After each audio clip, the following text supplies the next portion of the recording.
Because what I am saying on Abumanyamini, our people are lame. They are weak. I am struggling to count how many men there are in Biafra land. There are no more men left.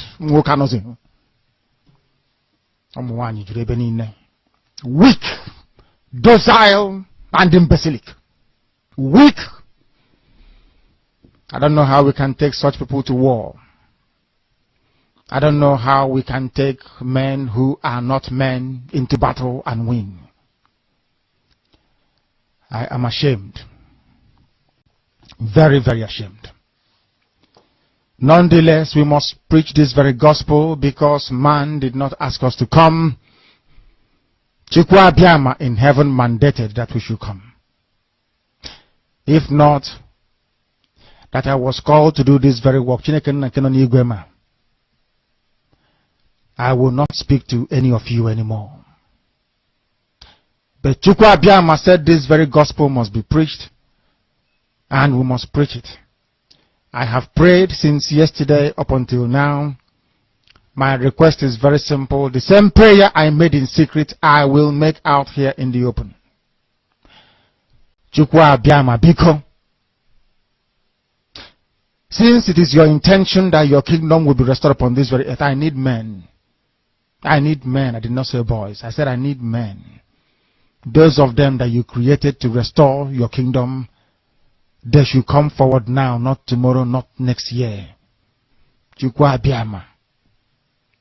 You must bring them now. I did not say tomorrow.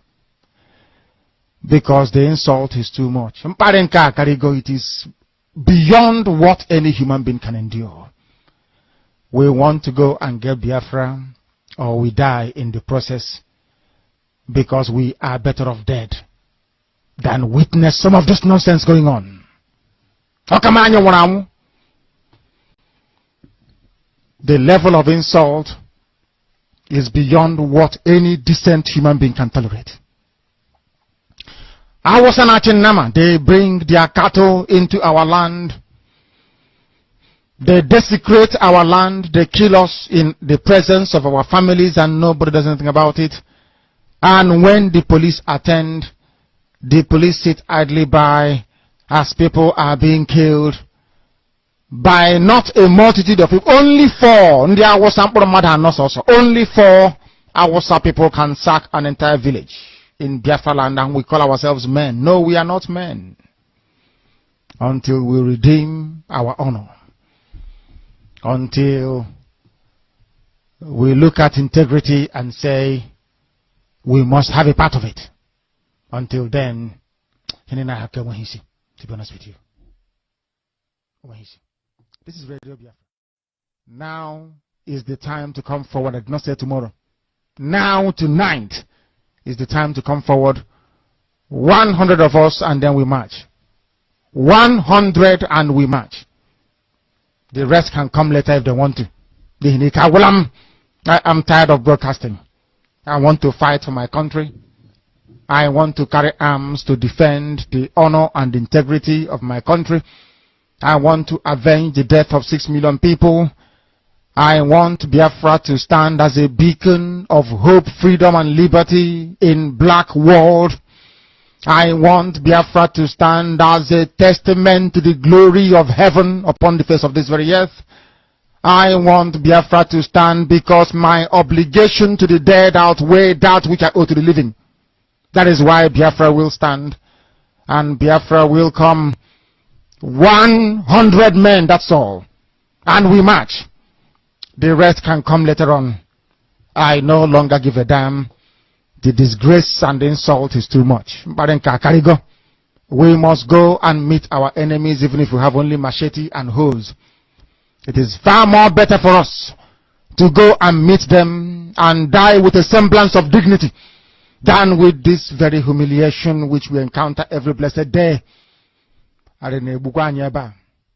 We must assemble as we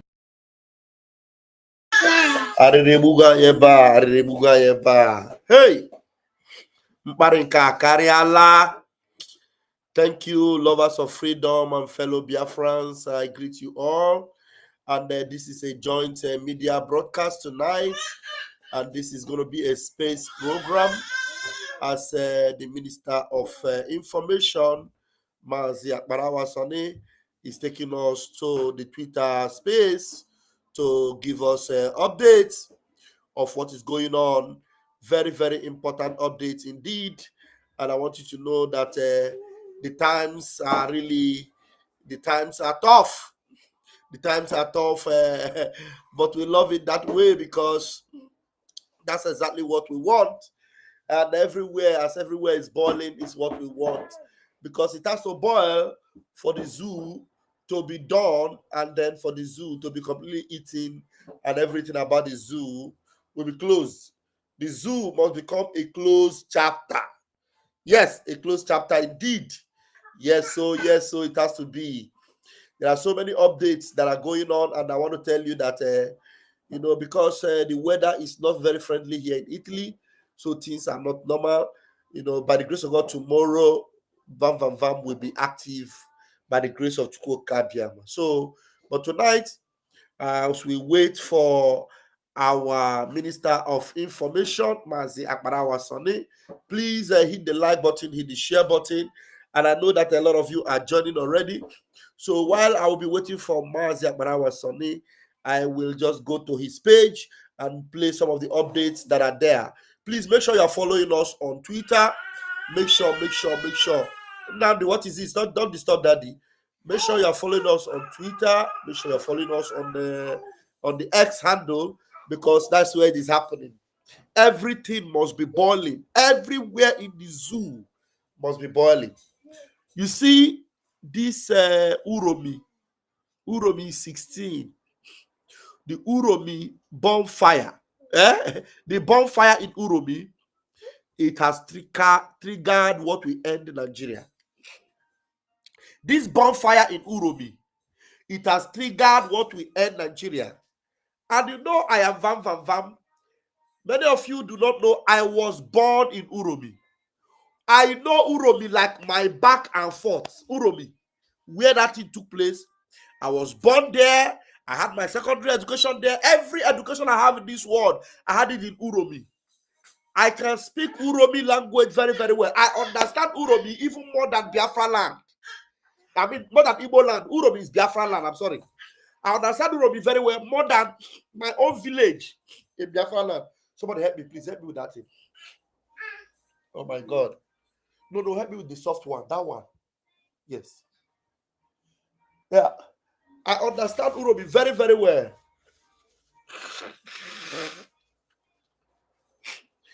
The Uromi people that I know, they are not very easy people that you can push around. Please bear with me. Let me put my medicine,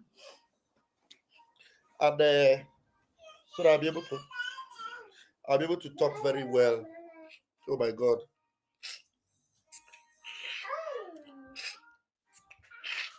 All right.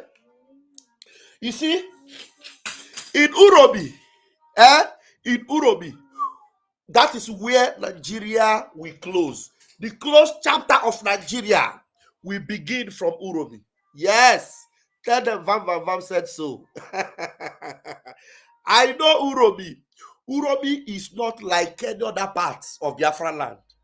These are where you have intellectuals, intelligent people, educated people, very wise people. That is very sophisticated people. Uromi. And these hunters miss their way and they enter Uromi. Tell somebody in Uromi will be their end. In Uromi will be their end. Vam says so. I have a root in Uromi. Tell them. Uromi meki, Uromi adabiame. Metamava, iwoke sarebe, mahemowe. Uromi mada bere Nigeria. We are going to sink Nigeria in Uromi. So we are going to go to the Twitter handle, to the Twitter space. I know a lot of people are already here. But before we go there, let me bring you this particular update from our information minister. Let's go there. Hey, Nigeria don't chook hand for inside Aboki sheets. That their sheets. You know say Aboki sheets. Now there Nigeria go. Now that is the final bus stop. Continue, I would like to commiserate with about 200 families in the past few months in Edo State. Continue, I would like to commiserate with about 200 families in the past few months in Edo State that have had their mothers slaughtered in the farms, have their fathers and children slaughtered in the farms, and those who have suffered kidnapping, as happened recently in Nauchi, around the Gbera camp, not far from the military checkpoints, where 4 people were kidnapped from their own streets at Igbira camp in Nauchi. You can confirm this from the security forces, only very recently.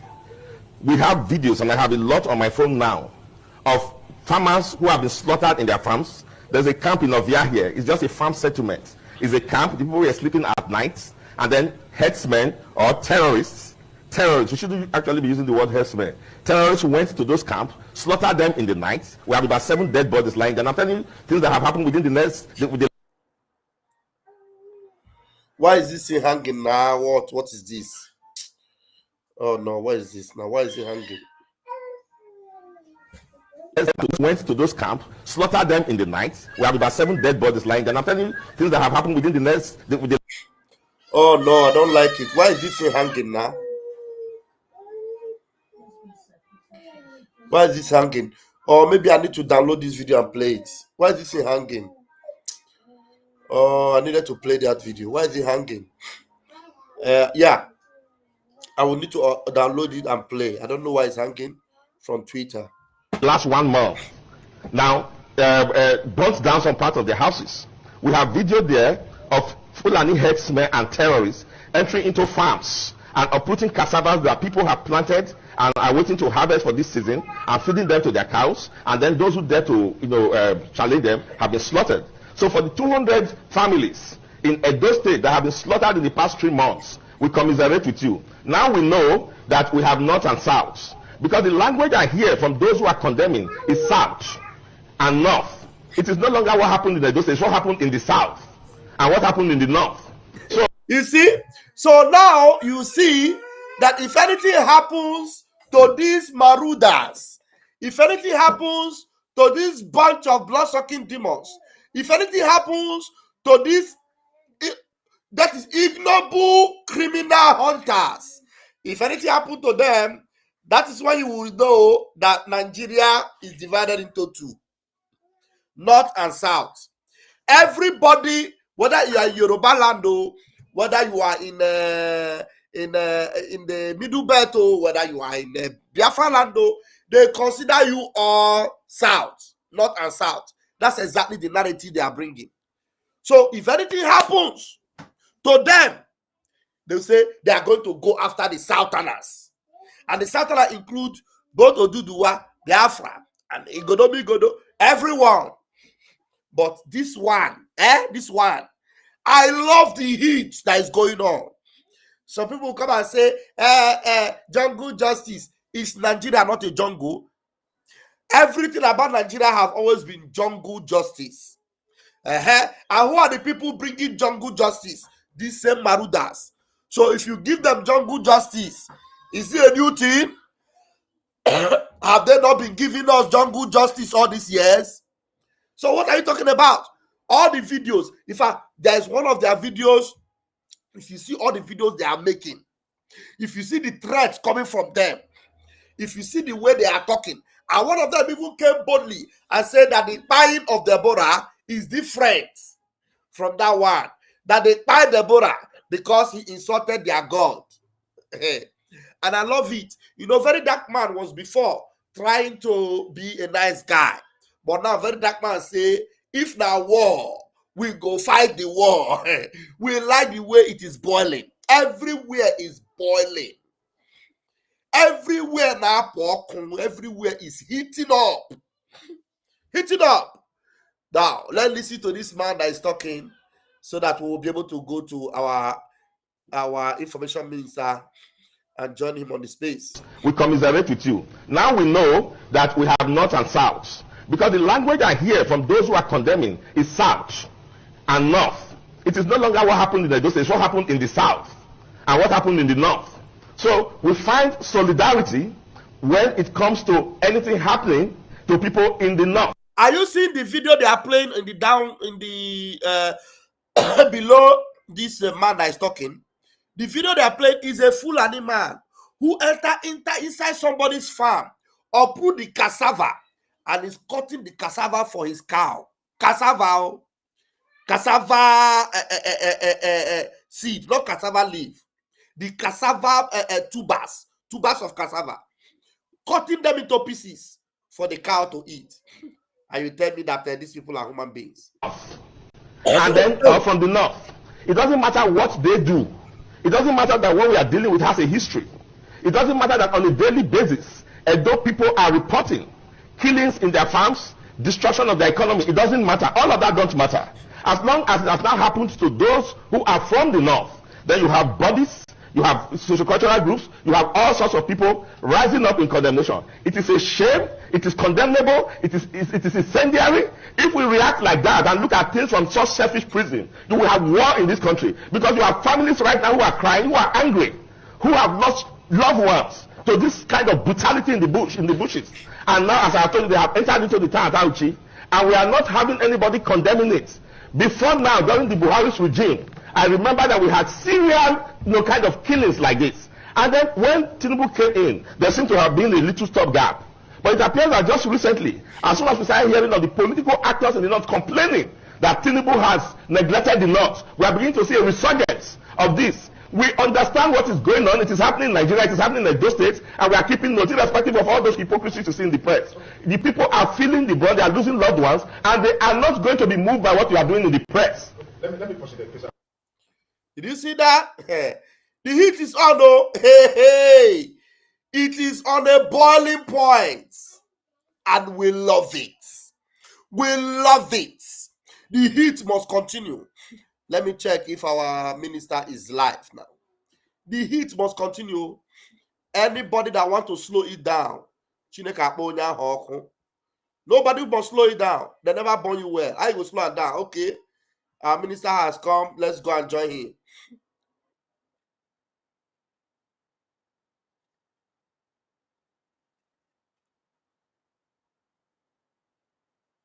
Wait, I need to refresh him. Sorry. Okay.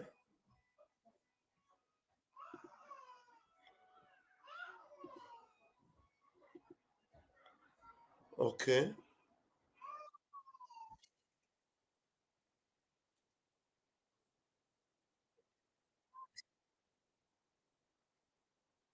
Hold on, guys.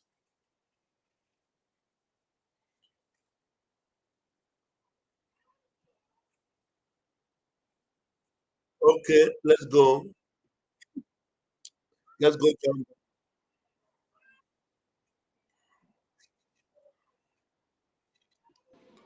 Terrible pictures of people who have been murdered in cold blood, men and women. In fact, someone's compound has been turned to a graveyard by terrorists and bandits. This is the farming season. It's already raining.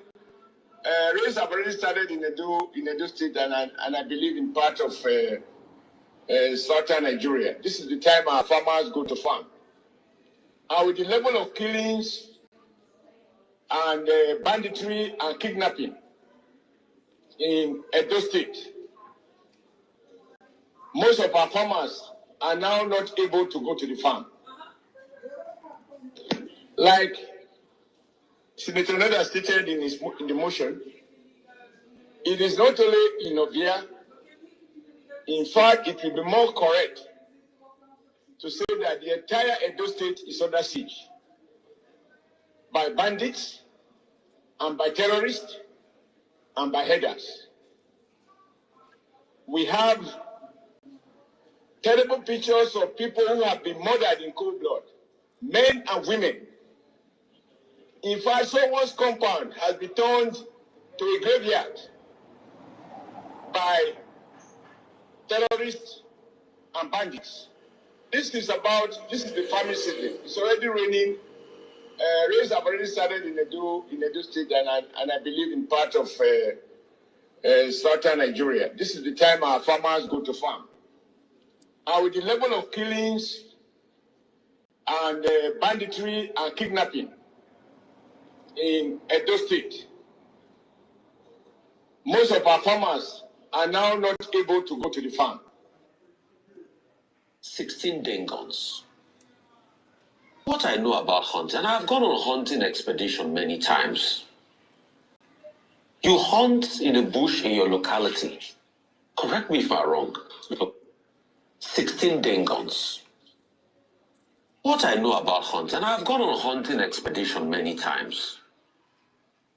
You hunt in a bush in your locality. Correct me if I'm wrong. And I think you also said, I've never heard of traveling many state lines to go and hunt somewhere.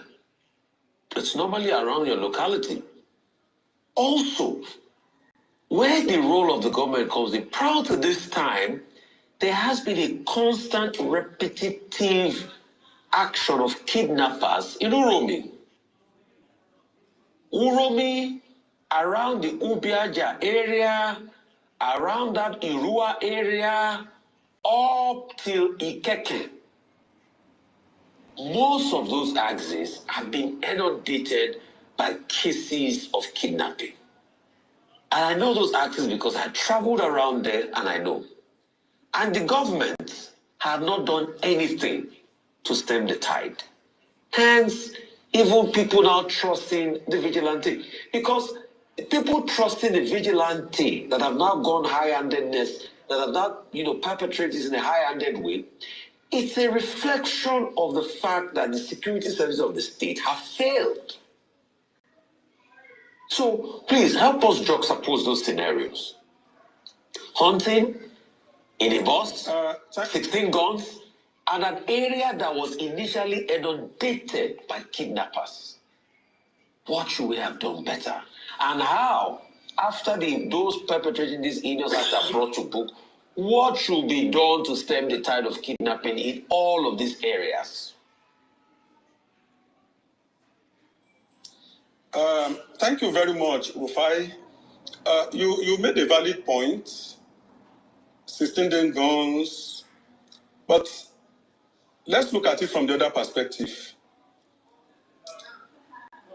Kidnappers will not bundle themselves into a commercial bus and put their damn guns as cargo while traveling.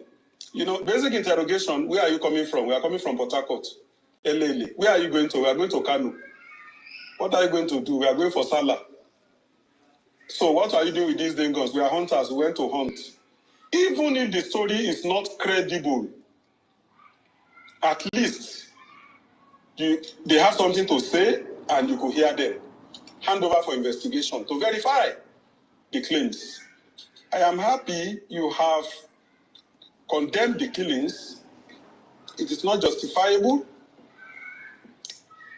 But a tragedy has happened and we need to look at it vis-a-vis the previous happenings in that axis, kidnapping. But I disagree with you when you said the government had done nothing.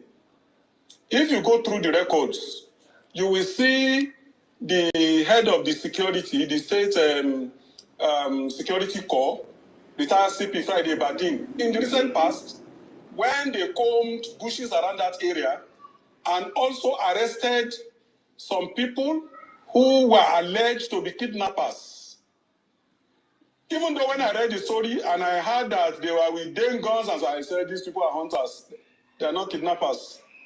But let's be frank, somebody who is carrying a Dane gun, even somebody who is a hunter, if he is predisposed to criminality, can kidnap if he has the opportunity. Because somebody a Dane gun is pointed at, will not say it is just a Dane gun. A gun that can kill an animal can also kill a human being. So, yes, if the circumstances, justifies and evidence abound that they are kidnappers, then they should be treated as such, but not through extrajudicial killing. Thank you so much. Instead, by proper arraignment before the court of law. Yeah, I have a quick rebuttal. And even if they were kidnappers. What they ought to have done is they have taken them to the court of law and we condemn them. See, sir, I don't just talk if I don't know what I'm saying. That's one thing about me. I have facts. The government have not done anything to stem the tide. Forget the arrest and going into bushes for optics. Let me read you one of the messages I got from that area. You may say the government has not done enough. No, the government has not done enough. Let me not done anything. Let me read you one of the messages I got for this area. And these are constant messages I have. My hometown, Ugoha, is seriously under siege of herdsmen, killing, raping, kidnapping. We cannot sleep with our eyes closed. We cannot even go to the farms anymore. Uromi, Ugoha Road has become a no-go area for kidnapping and killing, and it's a daily occurrence. And this has not abated, though. No business activities going on in those areas. Life is now hopeless and at a standstill. It's a daily occurrence. So apart from the optics of going to the bush and arresting some people, no.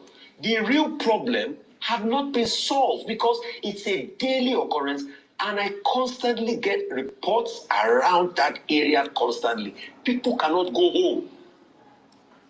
That's why I say they've not even done anything. Yes, you said they have gone to the bush, they've arrested people, but the problem had not been solved. There was action, but there was no solution. There was no solution. Maybe they've not done enough. Maybe they've not done enough. Maybe they've not done enough. Maybe they need to redouble their effort. These reports you get, it will be good if you forward them to the Commissioner of Police anytime you receive them.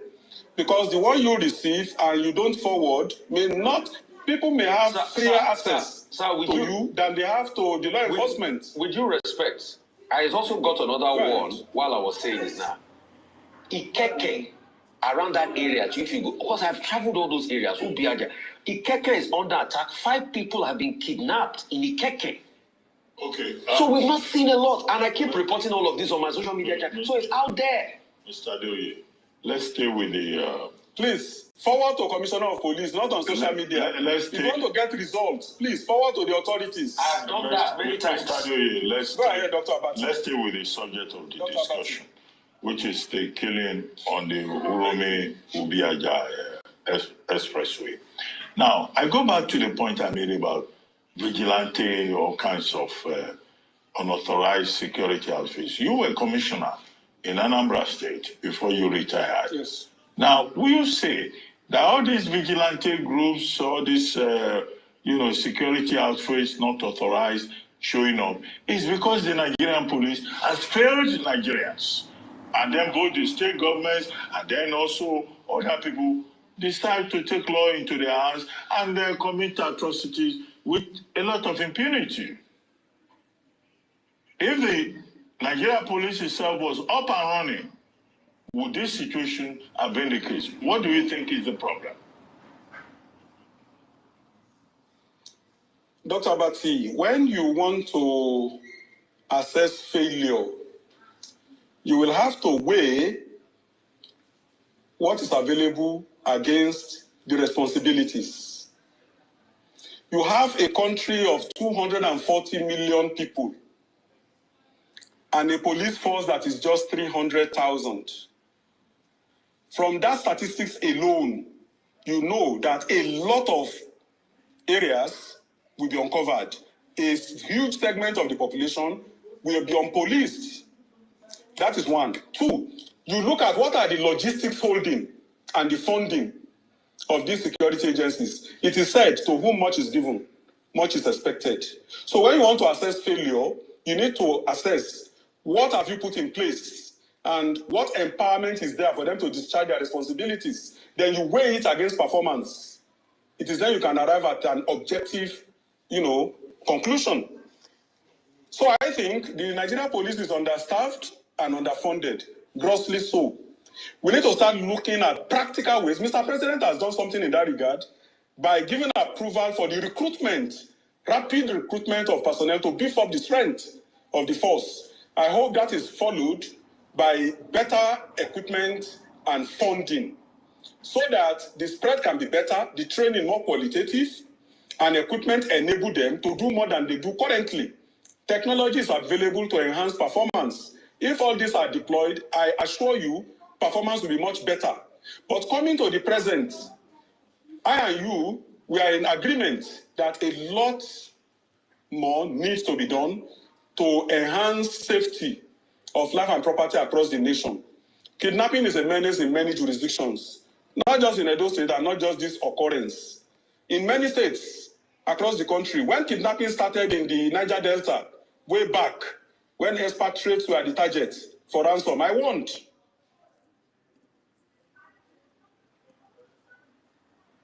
And, it brings me to my question about resorting to self-help and the reason why, these people, there is even a vigilante group in Uromi in that area. I believe that the governor has also suspended the commander of the Edo State Security Corps, Friday Ibadan, and I think that is a step that he has taken at this moment. The issue about small arms, I want to know the legality of those. What sort of arms can we carry as Nigerians roaming around at this moment? And should the federal government declare a state of emergency on security in Edo State right now? Not just Edo. Look, we're discussing Edo now. You can't travel. I used to go to Owerri a lot, but now I can no longer travel to Owerri, even flying to Owerri. I can't go. I don't speak Igbo. I love the place. It used to be very quiet. But since the death of Gulak on that airport road, exactly, it used to be bubbly. But go to Owerri now, the hotels are dry. Even people from that state cannot go to their villages.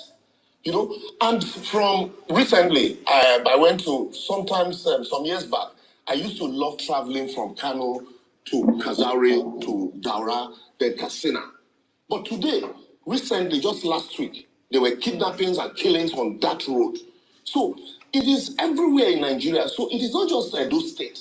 Let's declare a state of emergency on security generally in Nigeria, and then sit down, have a holistic conversation about it.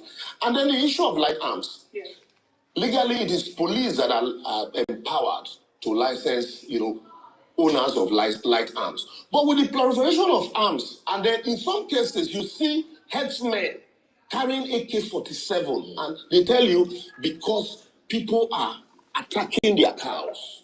So let's also look at this idea of ranching. It's a business. You can't use your business to spoil mine. You're using your cattle to, move through people's farm. And some of them also have accused the village community leaders that anywhere you see them stay beyond 1 month, they settle community leaders. So this is where the state government also now begins to question some of these community leaders. And before, we were traveling to the village, you travel between that Benin Auchi Road, you can travel at any time. But now, for the past 15, 20 years, 15 years to this time has been terrible. Very, very terrible. That if there are no military and the police on that road, you dare not travel. That is so bad that police will tell you, please, don't enter that road before 9. And once it is 4, stay at home. So would you say there's like a selective response to insecurity in Nigeria? Exactly. What the federal government is doing is a selective response. When it happens in your state as a governor, you are left at the mercy of the local that you have, like Edo State governor. For me, I feel for him. He's helpless. He's helpless. You train your local vigilante. After donating vehicles to the police, they bought vehicles, and that's all you can do, donate vehicles to the police. And at the end of the day, it is the federal government that will empower them with arms and will decide who to post to where. So if you are lucky, they post many men to your place. How many of these police stations can actually respond? Imagine, let's assume now that with those numbers of people, and they are carrying not just their guns and their other arms, maybe confiscated, concealed, and then they attack a community like Uromi. What's the number of the policemen in Uromi that will respond to such an attack? 0. Because the few that you have are already getting all the big men, rich men everywhere. So with that kind of challenge, a governor is at the mercy of the federal government. You remember Jonah Jang those days? He said, I called the commander at 2 a.m. He didn't respond. So in this case, it is the same thing. That's why you see Government are empowering hunters, they're empowering local vigilantes, creating vigilantes, training them. It is the same police and the military that will still come and train these vigilantes. What sort of training So why are we running away from having the conversation about local security when it is the same police that will train the vigilantes and you buy local gun licensed by the same police to give to them to provide security because the police is overwhelmed. They can't provide this security. But you've spoken extensively about the vigilante that has been duly appointed to say, by the governors to take care of the state. But in this situation, we're looking at what the governor is calling illegal vigilante operatives. These people are illegal. So now, speaking to that illegality, where do they come from usually? Who empowers them? Where do they get these weapons? And also keeping in mind that for this type of incident to happen, they didn't just show up. They showed up. There was a crowd that gathered. The crowd, nobody stopped them from doing what they were doing. So there was some form of understanding within that area that this is who these people are because they set up a station in that location where there are no police officers to say, you're not supposed to be here. So these people seem to be illegally empowered as well. That's why the government is saying, these are illegal, we do not recognize them. Because before the election, if you remember, there was this local vigilante also recognized by the government, the previous administration, and then the IG suspended that vigilante in the entire state. And so, on the allegation that they were trained for election and all of this, so many stories. And then this governor came on board and said, look, we need to restructure, we need to reorganize this structure, this entire, the law for first and foremost was amended. And then they set up a local vigilante, those security corps. Yes. And so that security corps, they had command structures, command and control structure. And ordinarily, if these people were part of those that were trained, once it happens, the next thing would have been to radio the sector commander at the local government that would probably call for backup. And then maybe they'll move all of these people to their office for interrogation and investigation. But because of the challenges of security across the borders in the state, what some of the communities do, like in my community also, we do it. You see, some of us in the cities will contribute money to protect communities. So they empower their locals. My community has fought a communal clash. Till date, they are apprehensive that anything can happen. So they empowered locals, hunters, and youth in the village to act as vigilante. So these ones ordinarily are not recognized by the government. What do they do when there's insecurity? What do these young people that... So this, because they are not trained, what they do is what you're saying now. They take laws into their hands. And that's why the state government... They guns as well? They have the Dane guns? Yes. Just like hunters. The community are aware of this. Yes, the communities are aware.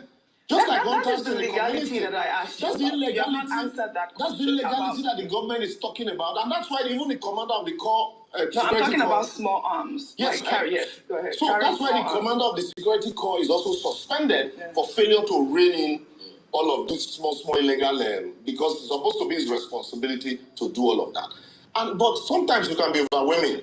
And so all of these light arms, where are they purchased from? That's the big question. Where are they purchased from? There are people who are supplying them. Sometimes some of them are retired policemen. And then when they are purchased, sometimes they go get license from the same police.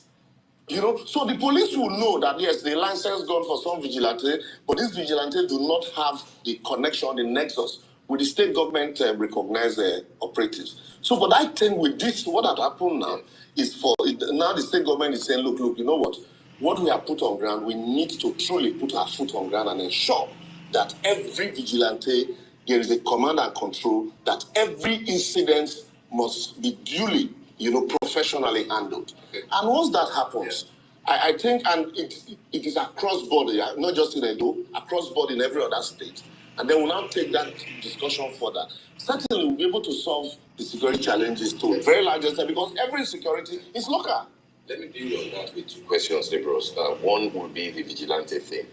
What lessons can Edo State in particular, but of course the entire South in general, what lessons can they learn from? If our women, our wives go to farm, they rape them, times they will set them at least. Me in particular, I've paid ransom 3 times to Foolani. They kidnapped my elder sister. They've also kidnapped 2 people from this palace. Even last month, I paid ransom also. To even sleep in That's this a place king, oh. is by the grace of Almighty. I've paid ransom. To even access this road, you need to get security. So that's a major problem. Me as John of Uzea, I no longer want Foolani in my forest. Let me also use this medium. Since the chiefs are here, they should go back home and ask questions. Anybody who has a hand in Fulani, stay in any part of Uzea forest, if I discover, I will drop that chief immediately. Because my people cannot be suffering, and some people will be somewhere enjoying, taking money from these people for us to be paying ransom. They will kidnap us, keep us in our own land, we'll pay ransom. We are tired. I don't have a hand in Fulani, and anybody in Uzea who have a hand in Fulani should, with immediate effect, tell them to leave. If you know them, tell them to leave Uzea. State government. Us in Uzea here, we need security. We need security. So that one day, we will not wake up and find out it's only 2 people that is remaining in this whole kingdom. Because the only police station we have here, they don't have manpower.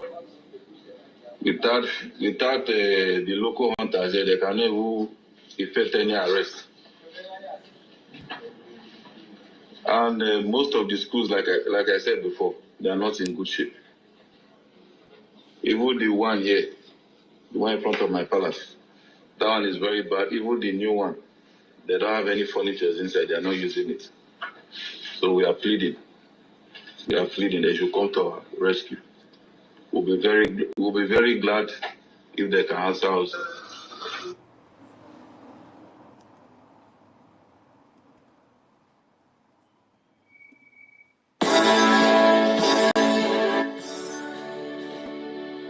All hail Biafra, land of the rising sun.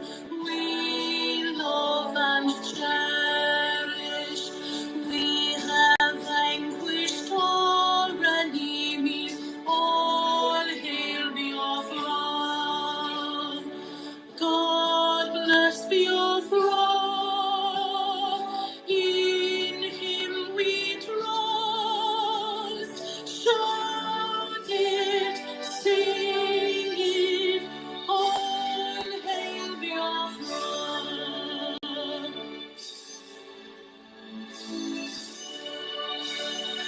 God bless Biafra. We have emerged triumphant from all our foes. Through the crucible unscathed, we passed victorious. Our trumpets leading the glorious song. Play it, sing it, all hail Biafra.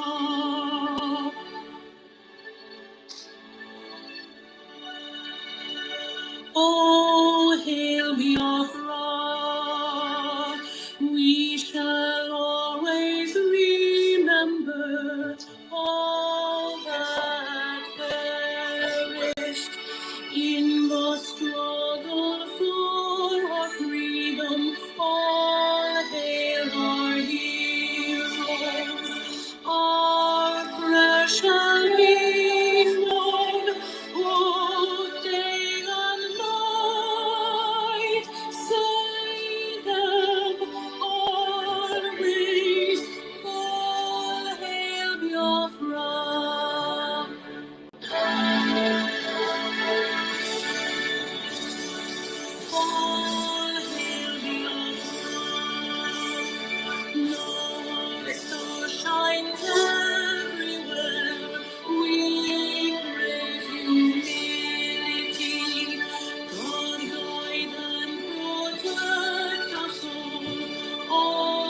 minute silence to our fallen heroes. The time starts now.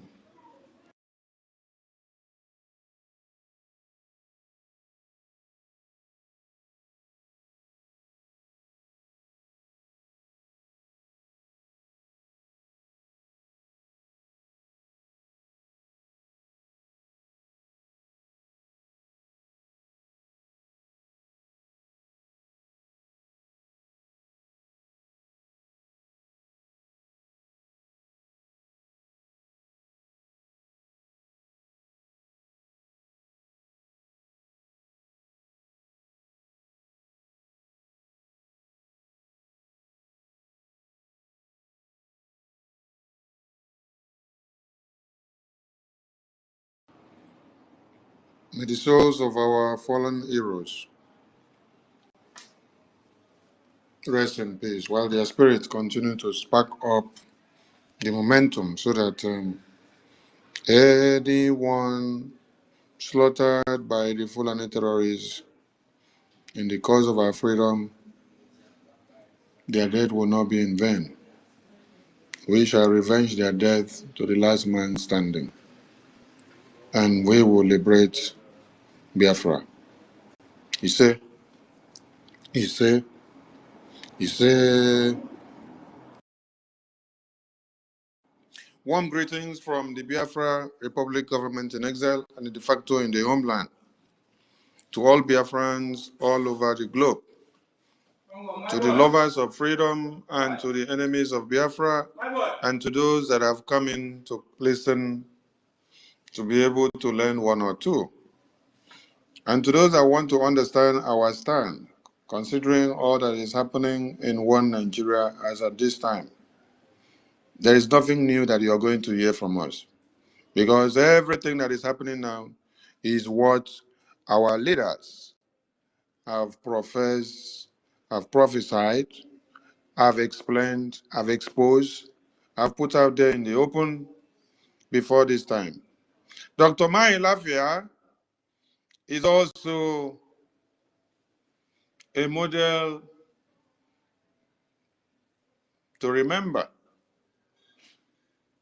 Even Commodore Kunle, who is still alive, who has not been buried or unalive by one Nigeria, is also a model to listen to. T.Y. Danjuma is also a model to listen to. King Zaro Wiwa was massacred because of speaking up, right? Okay. There are thousands and many people that are behind bars and massacred because of telling you what one Nigeria has in stock for everybody. At this very point, the entire world, Nigeria and the entire world, most especially Finland and America, Norway, and all the world powers that have our leaders in their hands, thinking that they are playing politics over the lives of the indigenous persons in one Nigeria contraption. You are actually helping one Nigeria to pillage, to desolate, to annihilate, to cut off the existence of humanity in the Christendom and in the Jewish and traditional religions that have nothing to do with jihad. Because the sole aim and objective of what we are saying is Islamic jihad.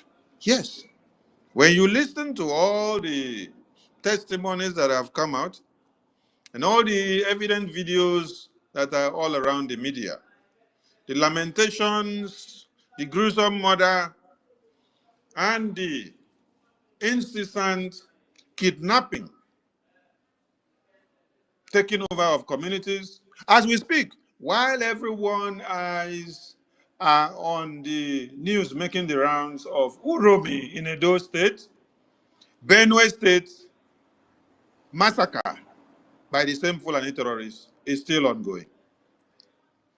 Greetings to the existence of the Biafran leaders. starting from the heroes of January 1566 coup to the heroes of the genocidal war of 66 to 70s. We salute the existence and the blessings of our People's General, Dim Odumeku Ojukwu Ikemba. We salute the existence of our former president of Biafra, Philip Effiong, the general of the people. With all the heroes that fought side by side with them. We salute also R0RI, who rekindled the meaningful discussion of Biafra, because we would have folded our arms and still believe in the oneness of one Nigeria till this date. What we would have seen would have been increase in the perpetual murder of our babies, women, and children. I don't even know if R0RI had not rekindled the ideology of Biafra. I don't know if I would have been alive to this time to even be talking. I don't know if Martin Nnamdi Kanu would have even had the idea or the courage of coming to follow him. I don't know if my Prime Minister Simon Ekpa would have also killed him. I don't know if all of you here alive listening to us would have even come to understand why we must speak Biafra again. God bless R0RI's reign and his efforts on the Biafran restoration. It is on that his government in exile that he tried to put in place that this very government in exile was restored. And we continue. We put many together to make it better. Yes. That is why it doesn't matter where someone started and stopped, or what he did and how he did it. What matters is you that have come in, what difference can you make? The Prime Minister made a difference with the entire people that came all around him to support him and to make it happen. Let me recognize the presence of our international lobbies and attorney representative, Mazi Elias Gerazulis, who happens to be active in this very space, present with us as we speak now. I salute you, Mazi Elias, for all you do, for making Biafra to be known on the international scale, for making Biafra to be understood of their plight. As it happens now, while one Nigeria is on fire, Washington, D.C. congressmen and the senators are already of the know of what Biafrans have been talking about. They have already understood that the genesis of this thing that we are seeing now, which the senators of one Nigeria are talking about, which the reps, which the governors, which the citizens are speaking, that the Biafran people have already tabled this case to them. These are encapsulated into the results of the House of Foreign Affairs of the United States of America taking a decision of the designation of Nigeria into that red list. Because what is happening now and what has happening for the past few days is worse than what anyone can just overlook. So we salute all our leaders that have sacrificed the test of time for Biafra. Whether they made it down successfully, or they were betrayed along the way, or they are still active in service, we salute you, because it's not easy to be a lamb,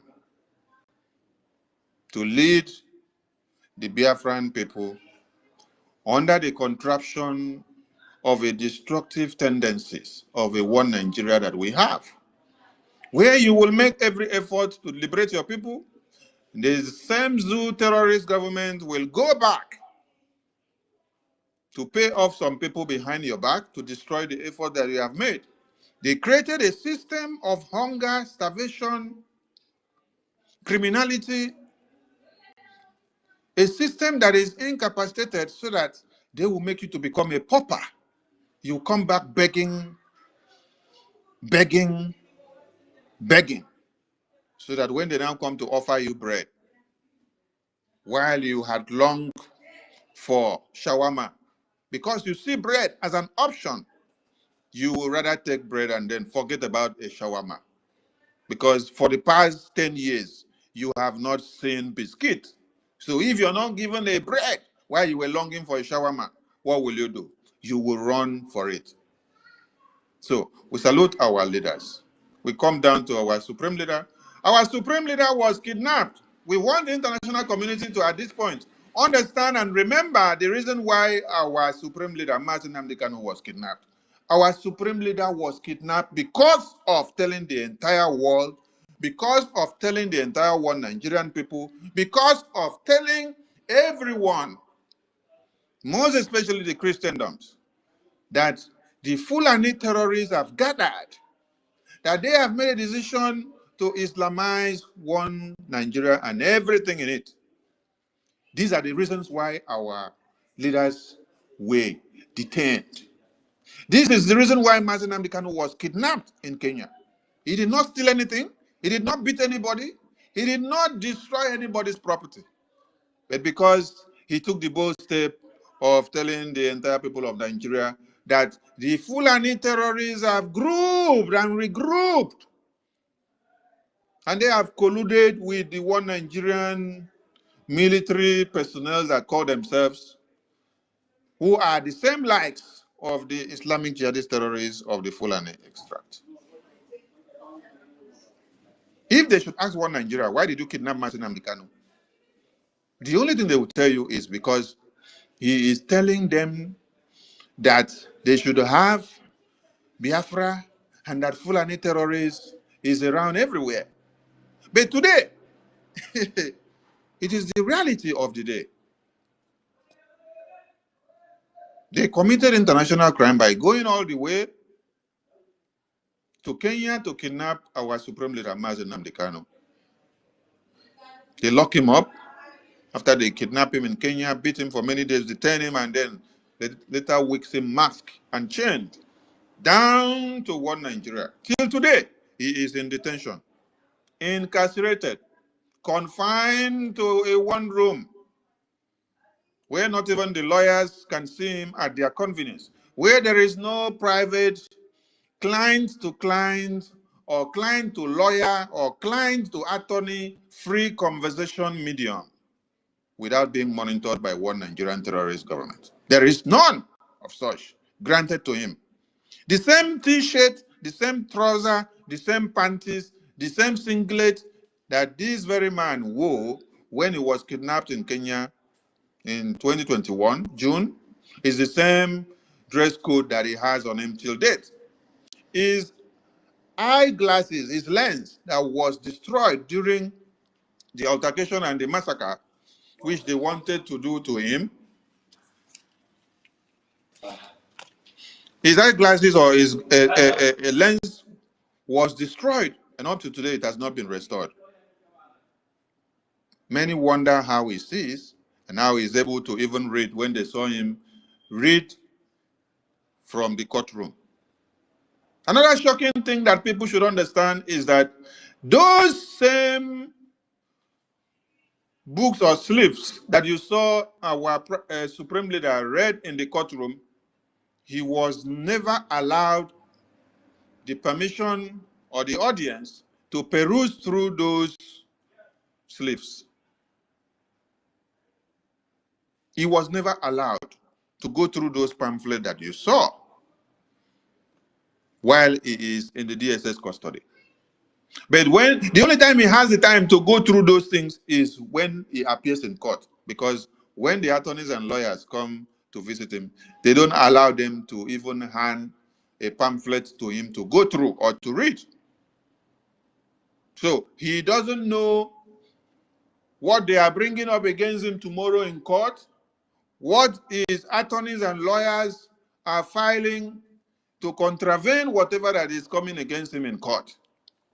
Because no private discussion of a client to an attorney or to someone in detention or to a lawyer is granted for him to have such discussion in one Nigeria. So our supreme leader have paid the price. for this very freedom.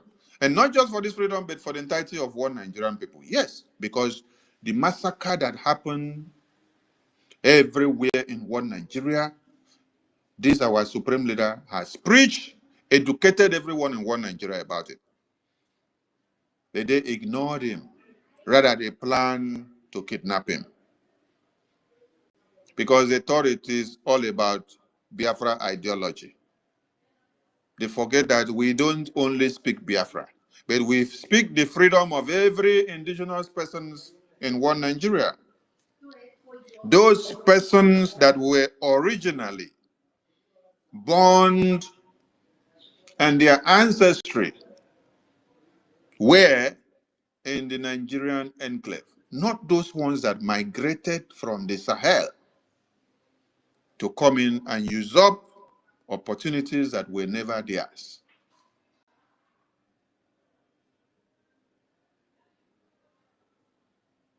Our supreme leader was kidnapped because of explaining and speaking to entire people of one Nigeria about this Fulani terrorist massacre and takeover that is happening. He was kidnapped. Our prime minister rose up because of the kidnap of our supreme leader to tell the world and explain and point it out that our supreme leader did not commit any crime. That the only crime he committed was to tell everyone in one Nigeria that the Fulani terrorists have grouped and regrouped in thousands and in millions to launch the attack of jihad and to cut off heads of babies, women, and children. And that we cannot stand, fold our arms, and watch and see our babies, women, and children slaughtered on a daily basis. Rather, we will fight to the last man standing in self-defense to defend our women, babies, and children. Just like you have heard many of the journalists and the senators and the reps of one Nigerian contraption lamented, the country cannot help you. So the people of the communities have to resort into becoming their security, becoming their vigilantes to themselves. Because T.Y. Danjuma, someone that headed Nigeria and headed the military of Nigeria, came to tell all of us that every one of us waiting to see that one Nigeria will help you, you are wasting your time. Because they will not help you. Why? Because they collude with the terrorists. They collude with the terrorists. They kill Nigerians. They buy Nigerians. They unalive the babies, women, and children on a daily basis. Why? Because they want jihad to stand. So if a former head of state of one Nigeria, if a former military personnel, a former defense minister of one Nigeria is telling you that this is what is obtainable in one Nigeria, what are you supposed to do as a citizen? Every one of us must rise up. The armed forces are not neutral. They collude. They collude. They collude with the armed bandits that kill people, kill Nigerians. They facilitate their movements. They cover them. If you are depending on the armed forces to stop the killings, you will all die one by one. That is coming from T.Y. Danjuma. And T.Y. Danjuma is not just a T.Y. Danjuma as they see him. This is the former chief of army staff of one Nigeria. And so it's someone that has been in the terrain, someone that understands the system of one Nigeria the way it has been galvanized. It has been galvanized to work for jihad. So what will the indigenous persons do? Having heard all this, you have to resort into self-defense. There has been another thing that sparked public discourse. A farmer, a Christian farmer, who was accosted in his farm by Foolani terrorists with his livestock, and he uses the cows to destroy the farmer's crops. And then the farmer said, "Why do you have to do that?" So the Fulani terrorist said, "You don't have any power to tell me what to do with my cow in your farm." And he did not stop there. He pulled his machete to massacre the farmer. And the farmer, in self-defense, overpowered him and defended himself by making sure he unalived him first. But do you know what One Nigeria tells you? One Nigeria passed a verdict that that Christian farmer is guilty of defending himself and unaliving someone that came to unalive him first. So, the world does not need to keep quiet about what is happening in One Nigeria. United States of America and every other well-meaning international bodies, they need to take rapid action against One Nigeria. But this very evening, we salute the existence of our Prime Minister. Because without him, standing as a shield to take all the bullets against the indigenous persons of Biafra, today, all our women and children will not be alive. Yes. Finland detained him because he's defending or standing to speak for the Biafran people against the genocide and the slaughter that was ongoing, and it is still ongoing as we speak now. There hasn't been any difference. Since the detention of our Prime Minister, Mazi Simon Ekpa, the genocide of One Nigeria has increased. His presence, when he was not in detention, actually hindered One Nigerian terrorist Fulani, both in uniforms and those in the bushes, from invading every part of One Nigeria. Today, in his absence, One Nigerian terrorists have invaded more than places that they never invaded before. That is why you now see that One Nigerian terrorist government can now grant licenses to Fulani Islamic jihadist terrorists for them to travel with guns and move from one state to another. So we sing praises of the existence of our Prime Minister, one, and we say, God, thank you for giving him to us. Even if he is in detention now, he is a blessing to humanity. Yes. And here goes the message now. One Nigerian terrorist government, having many checkpoints from Port Harcourt, from the acclaimed situation of where they said the Fulani hunters were traveling from, to Uromi.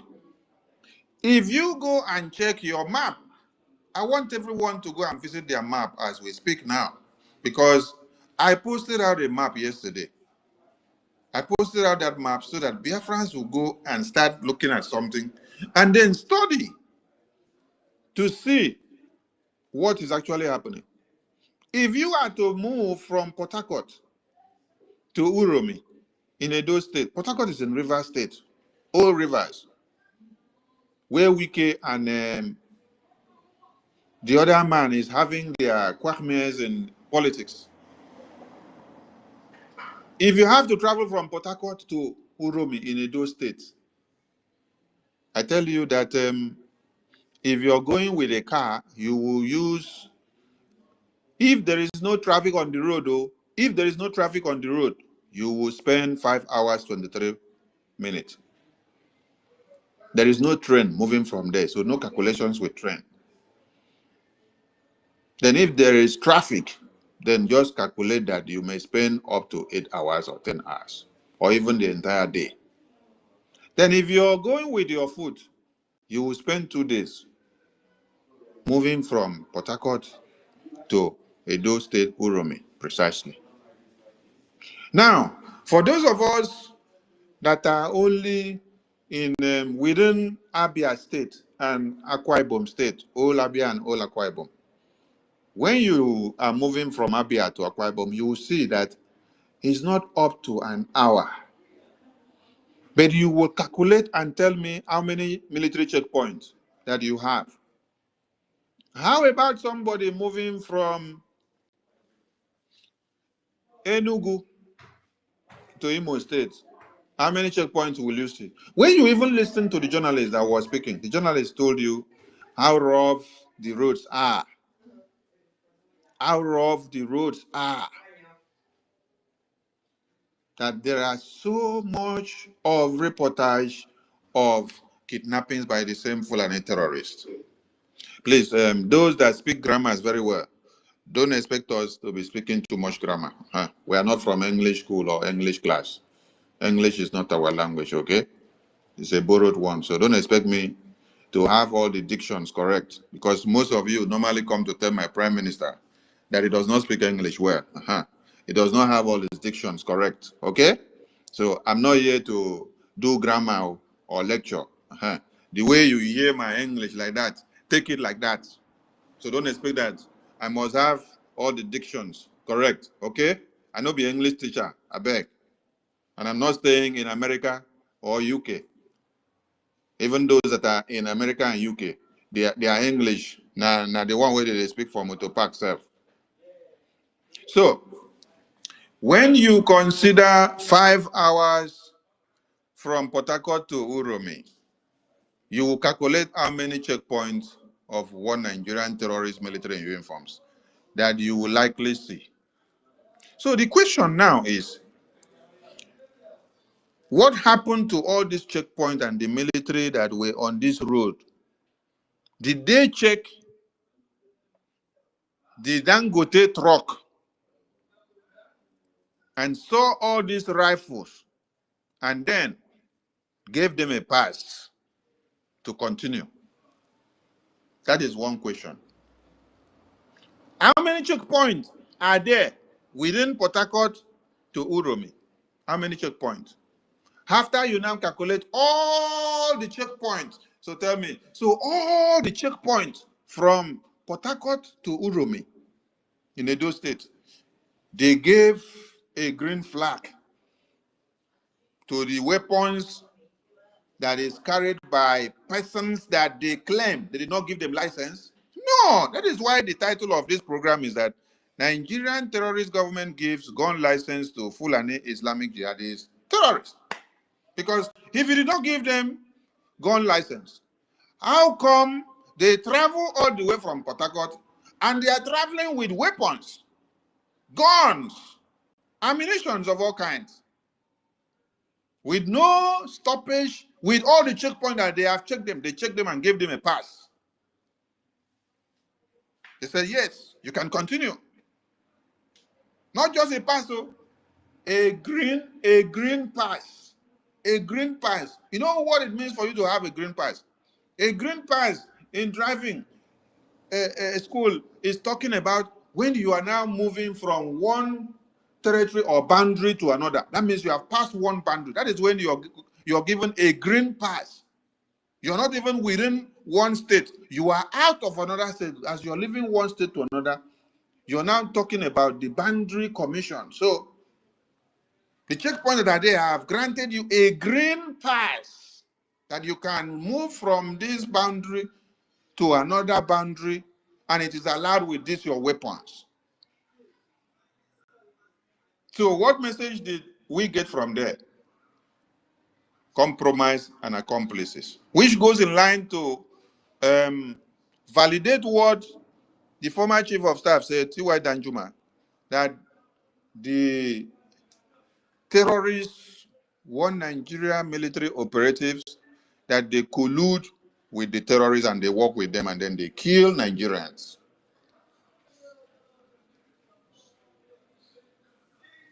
So where is their gun license? And let us come back to the car or the vehicle that carried or haulaged these people from the acclaimed Port Harcourt to Uromi. So Dangote truck has the license of carrying or conveying or transporting weapons from one part of the country to another. There is a license that one Nigeria has given to Dangote truck to haulage weapons from one part of Nigeria to another. Are we getting the point? Okay. Then, another point is that Dangote truck, according to driving rules, a human being is not supposed to be carried as a commodity in the parking space of a commodity. So, the Dangote truck turn human beings to commodity and carry them inside the trucks. You now have dogs. Dogs were inside the same truck. Human beings of over how many? Over 20 something were inside the same trucks, conveying from one place to another with ammunitions, guns, and bullets.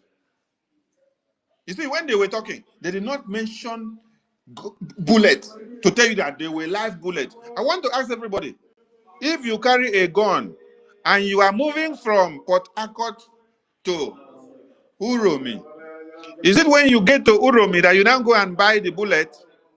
Or is there one company in Uromi, Edo State, that will deliver the bullet to all of you to go and carry to go for operations? Or you were all with your bullet inside your pocket or inside one bag? Because it is the bullet that will be used on those guns, those rifles that you carry. See, it doesn't matter the name that they give the guns or the ammunitions, whether you give it den guns, or you give it dark guns, or you give it white guns, or you give it baby guns, or you give it toy guns. Gun is a gun. Ammunition is an ammunition. Rifle is a rifle. As far as that can kill a rat is a living thing. The same way that it will fire a rat, the same way it will fire a rodent, is the same way it will fire a human being. And that human being is breathing. It is the same breath that human being has, that a rat and a rodent and a dog and a cat has. So why and how did Dangote now have to come to the point of now being able to convey human beings as commodities? So now there is no rule of engagement of driving again. So you can now carry commodity, put inside the boot of a car. Then you carry human being, put inside the boot of a car, carry guns, carry weapons, put inside the same boot, and then travel. Driving rules will tell you that you cannot put human being inside where you put commodity and you drive from point A to point B.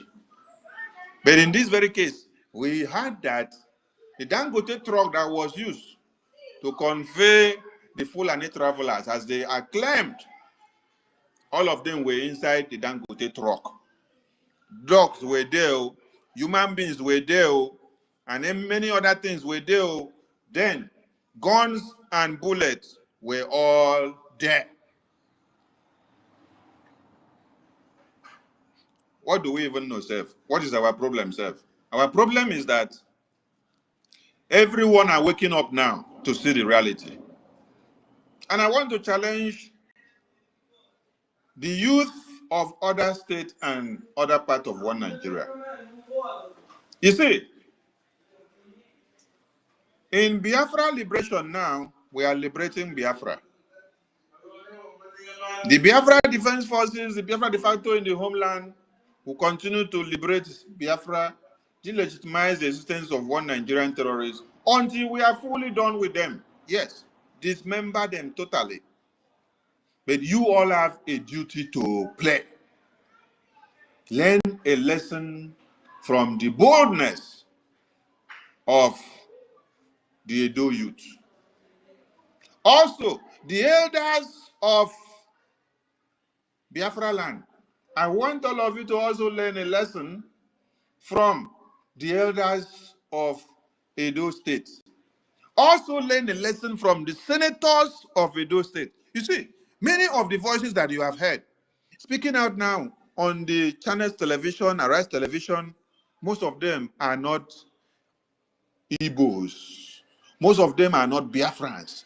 Most of them are not Ibibios. Most of them are not Efik. Most of them are not Igalas. Most of them are not of the Biafran extract. This is the point I want people to understand. 95% of them are what? The Edos who are speaking up at this point. And how are they speaking? Are they speaking with fear of prejudice? No, they are not speaking with fear. They are speaking with boldness. It doesn't matter if they are going to lose their positions in one Nigerian politics. You see the journalists speaking up boldly with fear of no kind. You see the senators of the Edo Extra speaking up boldly. Tell me one of the Biafran senators that have had the boldness to open their mouth and call a spade against the Foolani terrorists, against the kidnapping of Mazi Nnamdi Kanu, against the detention of the Prime Minister, since all this has happened.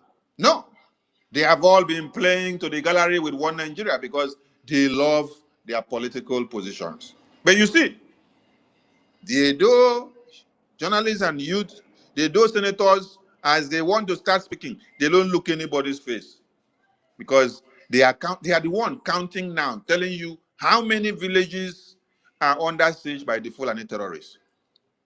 But your own, because you want to remain relevant in one Nigerian politics, you kept quiet while your women and children were butchered and massacred in Yamufu.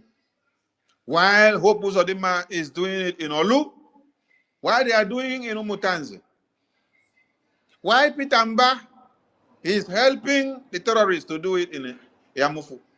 While Soludo is helping the terrorists and recruiting more on the order of one Nigerian terrorist to do more in Anambra, you are all clapping for them. You are clapping for them. So open your eyes now and learn a lesson from what the Edo youth are doing. First,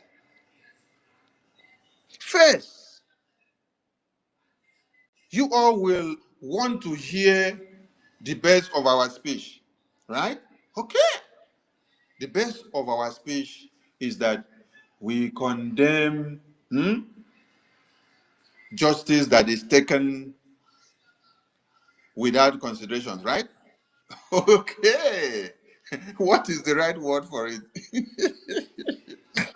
We condemn the burning and the stoning of people to death. Let me put it in a layman term. So go and look for the right grammar and put it.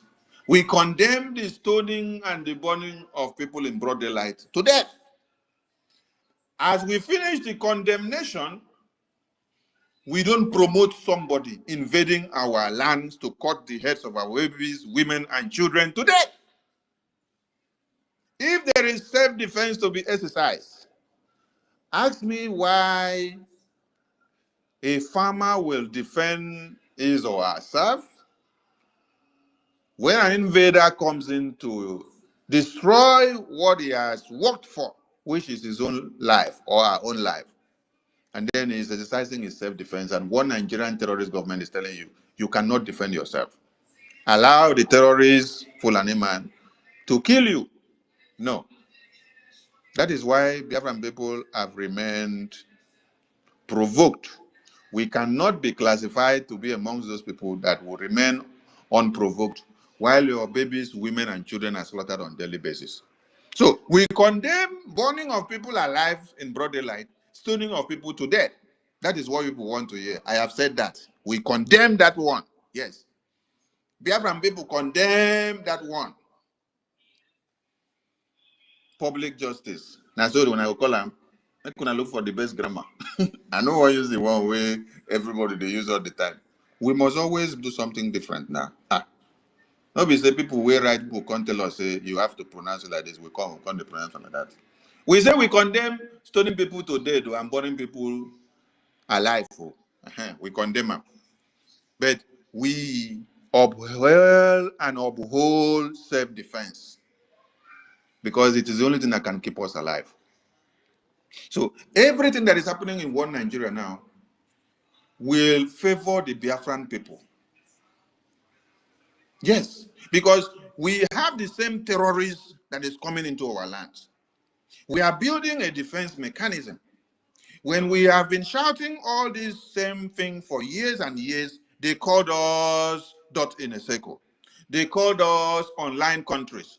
They called us whistleblowers. They called us noisemakers.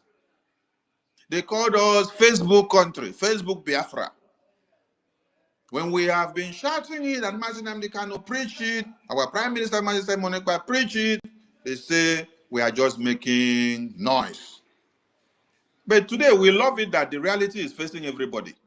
Yes, at least we have been vindicated. We have been exonerated from all our claims, from all that we have been saying. So it's left for the entire people in one Nigeria to understand that we all face one common enemy. Yes, and that is the Fulani terrorist invasion, which equals jihad. The earlier you all rise up and understand that one Nigeria has given gun license to Fulani Islamic jihadist terrorists, and they can travel from one point of one Nigeria to another without any stop, without any checking, without any alteration or altercation of any kind. The earlier for you. Because the time don't pass where everybody they talk say it is about Biafra. We are yearning for Biafra. We are calling for Biafra. We have already declared the restoration of Biafra independence. So, our People's General, they declared it in 1967. What we did was a restoration of that declaration. We did not redeclare it again, or we did not declare it a second time. No, we restored that declaration that was done. And we are going to do what? Defend it and liberate Biafra land and get the recognition of Biafra on the international stage. So if you are seated on the fence, waiting that Biafran people will at this point come and join you to start shouting, we are already having our own shout in our own domain. We have been shouting our own shout for many days and years now. So we applaud everyone that is standing up now to join the shout. We applaud everyone that is standing up now to join the madness. We want more people to grow mad. We want more people to be madder than us. Yes, please. Don't come and then calm down your madness. We want your own tempo of the madness to increase. If our own has been on 50%, please, we are pleading you people that are upcoming madness in nature against the Fulani terrorists, please, don't have mercy on any terrorists. Don't have mercy on any terrorists that have massacred and cut off the heads of your babies, women, and children on a daily basis. Don't have any mercy. Increase your own madness on them to 1,000,000,000%. We are begging you. Yes. Because if you don't do so, nobody will come for you. Have you read the speech or the comment from the DSS director? The active DSS director, if I'm not mistaken. DSS director is telling you that one Nigerian government cannot secure you or help you. That the earlier you defend yourselves, the better for you. And this is someone that is a DSS director, director of intelligence of one Nigeria. It is not different from what the journalist said before, that the country cannot help you. The people resort to self-help. And also, the other former commissioner or police or CP or whatever he called himself, he said they served in Anambra before. He said that before you think of how they can be active to be able to discharge these duties to defend over 240 million people in one Nigeria, that you should consider their manpower, that they are about 300,000. So how can them, being 300,000 personnel, now control 240 million people in one country?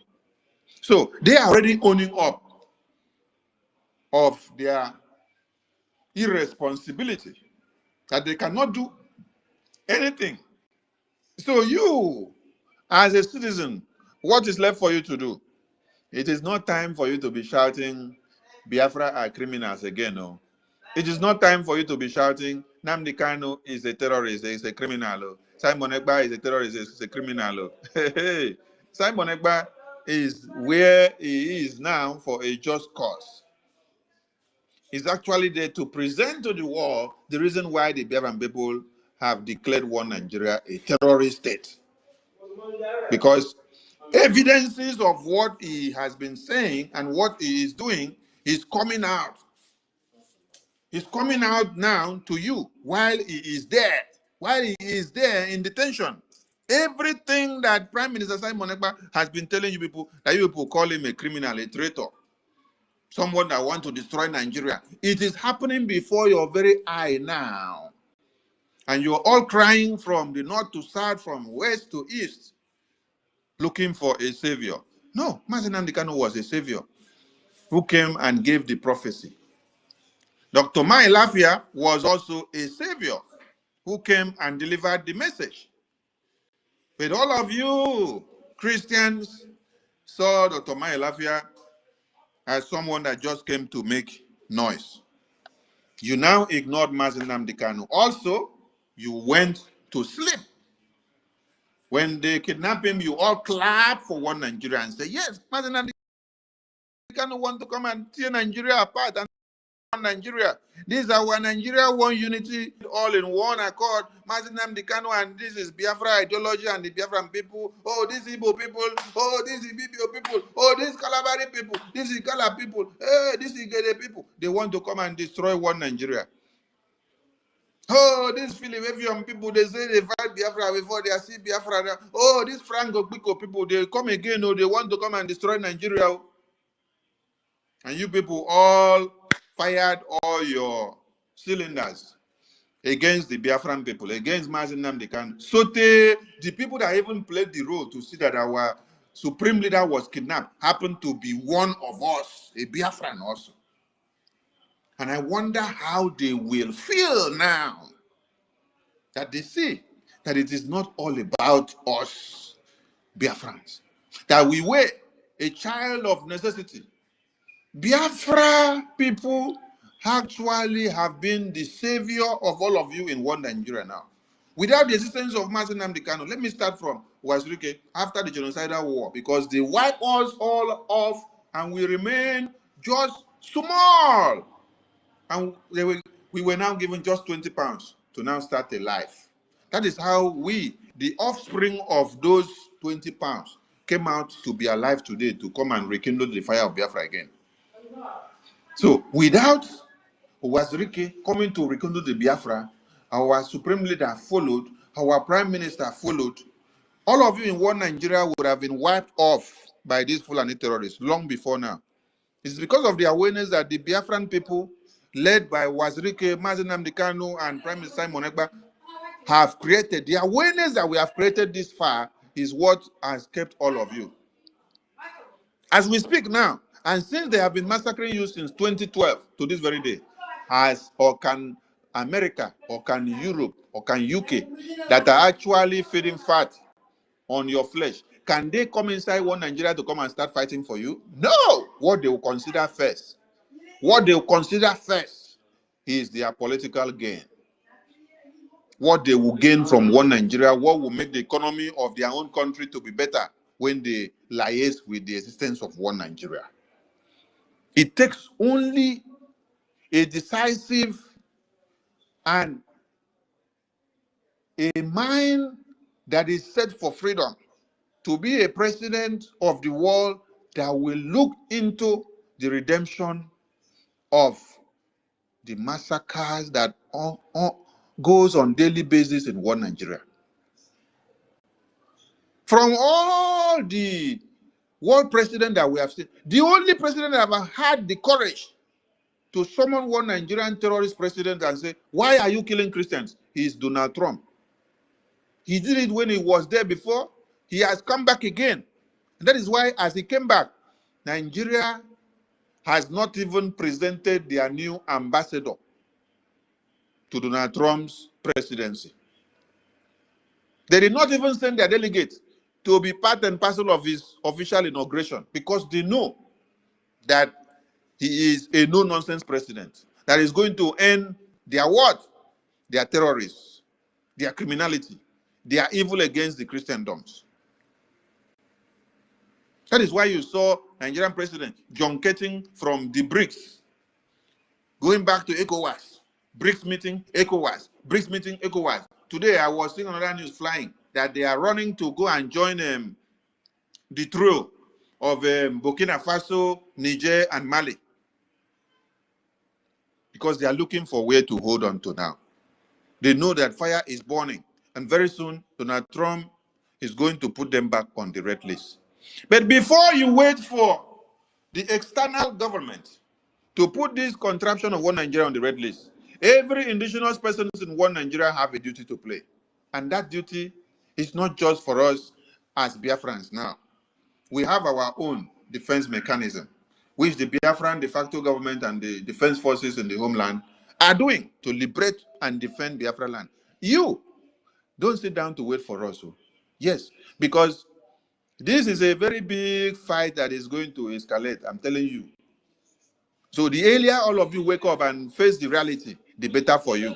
So wake up, that is the message. Wake up. But understand and have it in front of your mind. Don't put it at the back of your mind. Bring it to the front of your mind. Bring it to the forehead so that you can remember all the time. When you take it to the back of your mind, you will always forget. Bring it to the front of your mind and remember that one Nigerian terrorist government have given license to Foolani jihadist terrorists. You don't need to go to school to ask for the license evidence. You don't need to go to any office to ask for the license evidence. You don't need to go to church. You don't need to go to the police station. You don't need to go to the army. You don't need to go to the immigration service or any licensing license office to confirm what we are saying. You can confirm it practically. Practically. They gave them the license to move the guns all the way from Port Harcourt down to Edo State without any stop along the way. All the checkpoints that were there, they stopped and saw the guns, the bullets, they gave them a green pass and they said you can go with it.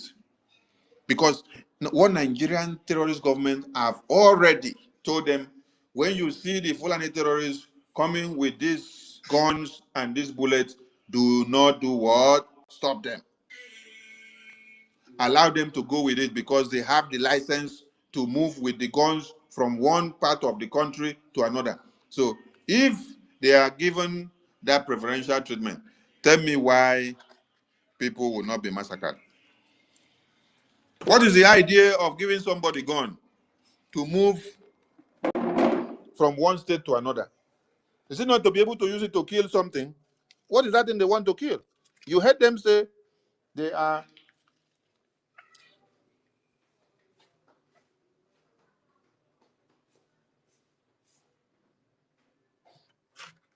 You heard them say that they are.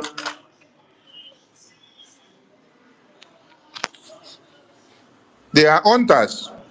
Tell me, how can or what kind of animal do they have to go and hunt? What have they been hunting? Which meat, which bush meat have you people seen Fulani terrorists hunt and bring to come and sell to you before? Have you ever bought rodent or grass cutter from Fulani terrorists? Have you ever bought antelope from them? Have you ever bought a lion from them? Have you ever bought hippopotamus from them that they say they hunted inside the bush? No! Their hunting is the human beings. They don't use their guns to hunt any wild animals in the bush. They don't use their guns to hunt anything. They use it to hunt human beings. Because they are not even inside the bushes. If they were inside the bushes, why will you be having problems with them in your farmland? If you were to be in the bushes, you should be inside the forest. So if you were in the forest, battling with the wild animals inside the forest, waiting me, where they plant my crops for my backyard and for the farm, go can't get problem with you. Because forest is far, far, far away from where people go and cultivate their crops. In my village, in my community, we don't go into the thick forest. The thick forest is reserved. You only do what you have to do and stop in the areas that is permissible. Those thick forests where they know there are wild animals, it is prohibited for you to go inside. The community heads will make an announcement and let you know when you go into the bush, don't pass this area, don't pass this area. And there are places that they will even put some things like iron wire to indicate, or some they put some traditional sticks or woods or leaves indicating that this is where you should stop. You should not go into and pass this place and go inside the main forest, because anything that happens to you there, you are on your own with the wild animals. So which of the wild animals have these people going about with AK-47 come back to come and sell to you and say they got from inside their hunting? They hunt human beings, they turn it to animals. This is what has been happening. And people have not been listening.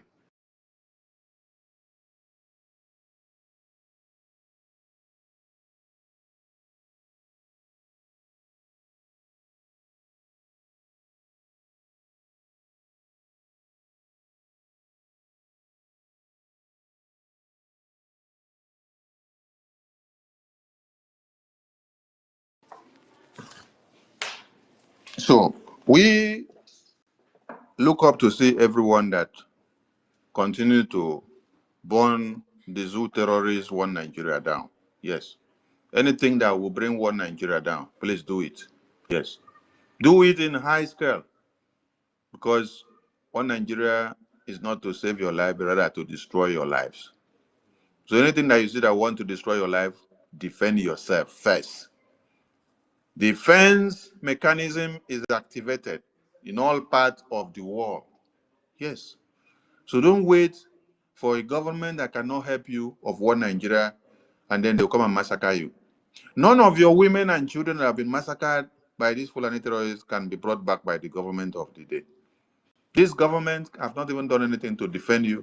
How much more bringing back the lives of your lost ones that have been massacred?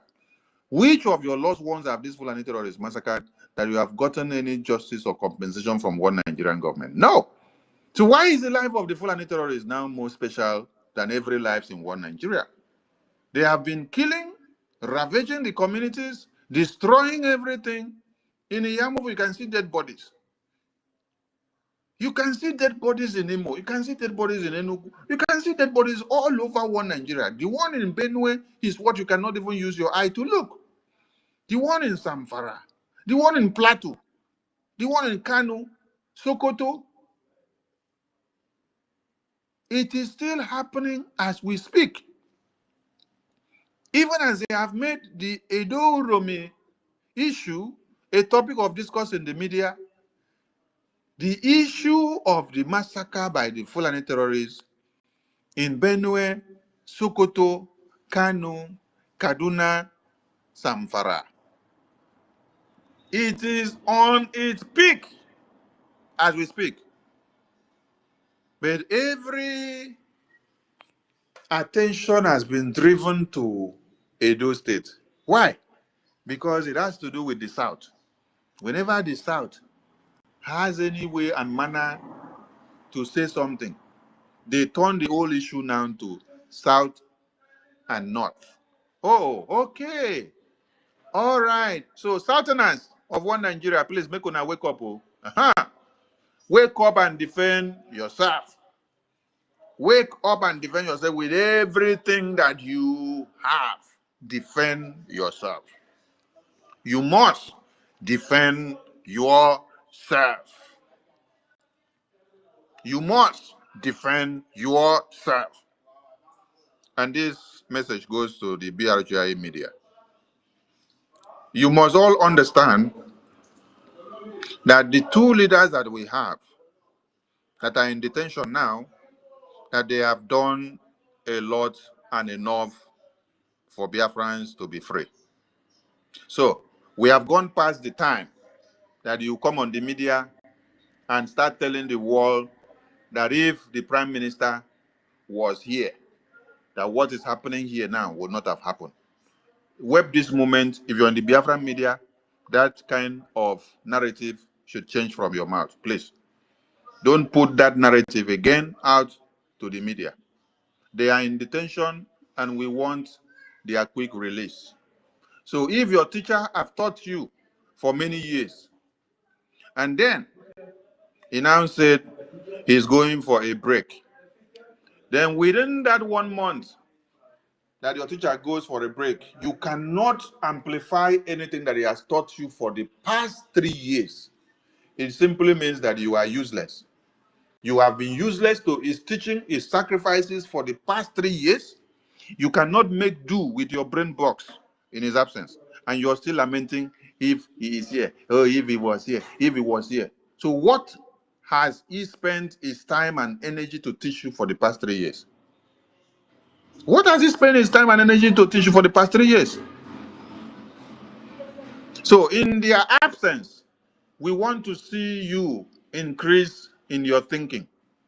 We want to see you increase in what you can do. What will bring these two leaders out is not you coming to lament and say if they were here, what will have happened or should have happened. Are you in tune telling us that they have something that they used to do that you don't know?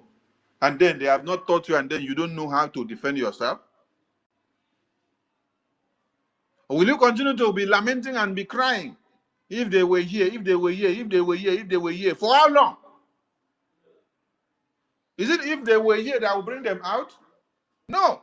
It is not if they were here that will bring them out. What will bring them out is for you to multiply what they are accusing them of, so that you will exonerate them. Do what you can do to do what? To free them. Do what you can do to defend yourselves. If they are accusing them that they were the one doing sit at home, then in their absence, you go back and sleep in the house. Are you going to help them to come out or not? No. If they say they were the ones telling one Nigeria to fall, and then they are not here, you now go and keep quiet. You cannot open your mouth and tell one Nigeria to fall in their absence. You are not coming to say if they were here, if they were here, if they were here. If they were here, you don't get mouth, you don't get hand.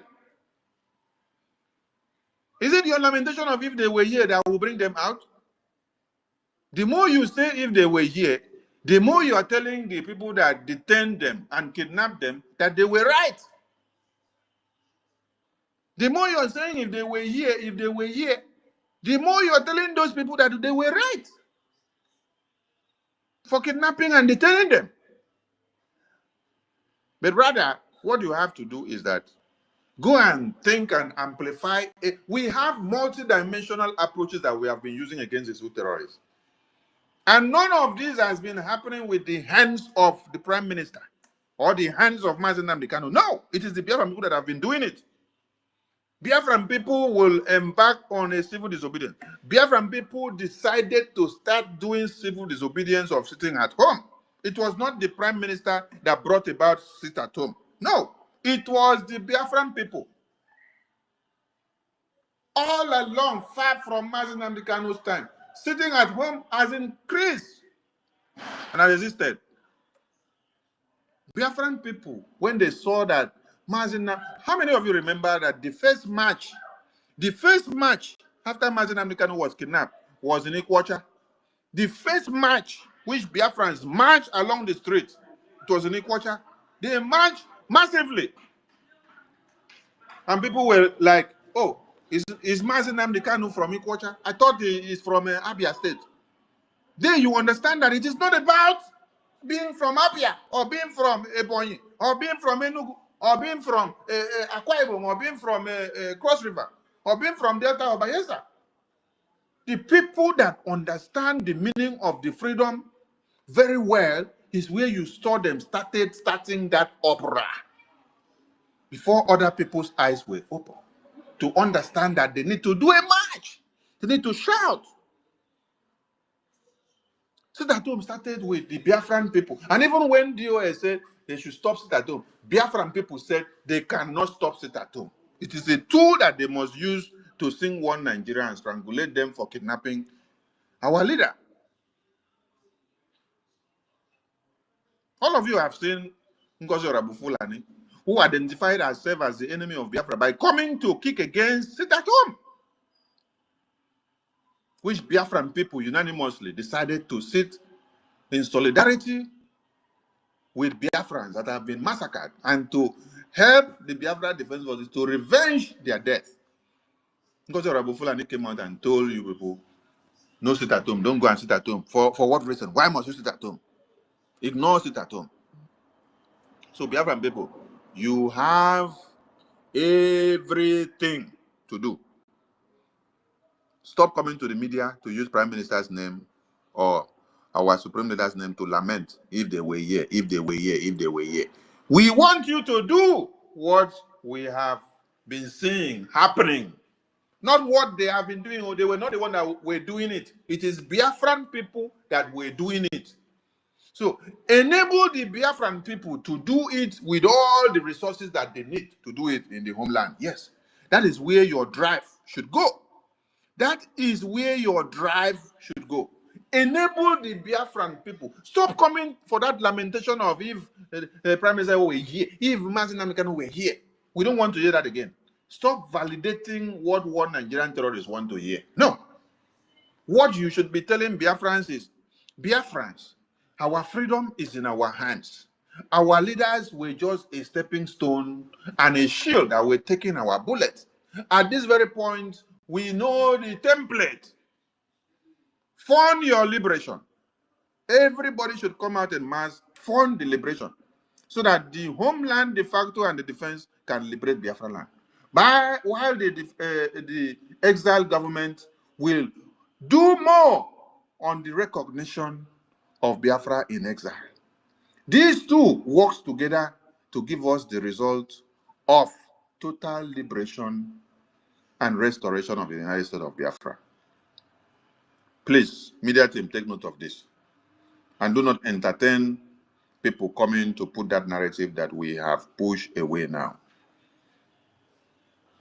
As every other part of one Nigeria are realizing their mistakes, understanding the common enemy, the Biafran people will intensify their effort in making sure their liberation move from gear 20 to gear 100.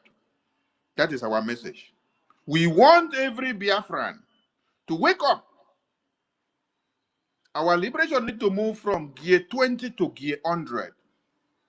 And at this point, remember that the Biafran Republic government in exile had on the 22 or thereabout of February or January, I think maybe on February or maybe on March. Wait, let me confirm so that you will get the message straight.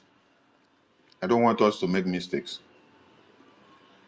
I don't want us to make mistakes so that those that will be quoting us will quote us right. Those that will be quoting us should quote us right. Those quoting us should quote us right, please. Yes.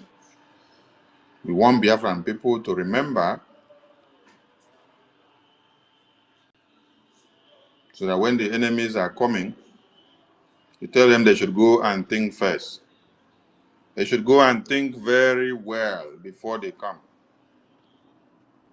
Let them go and think. Let me get the post. So we don't want to give a message that is not complete.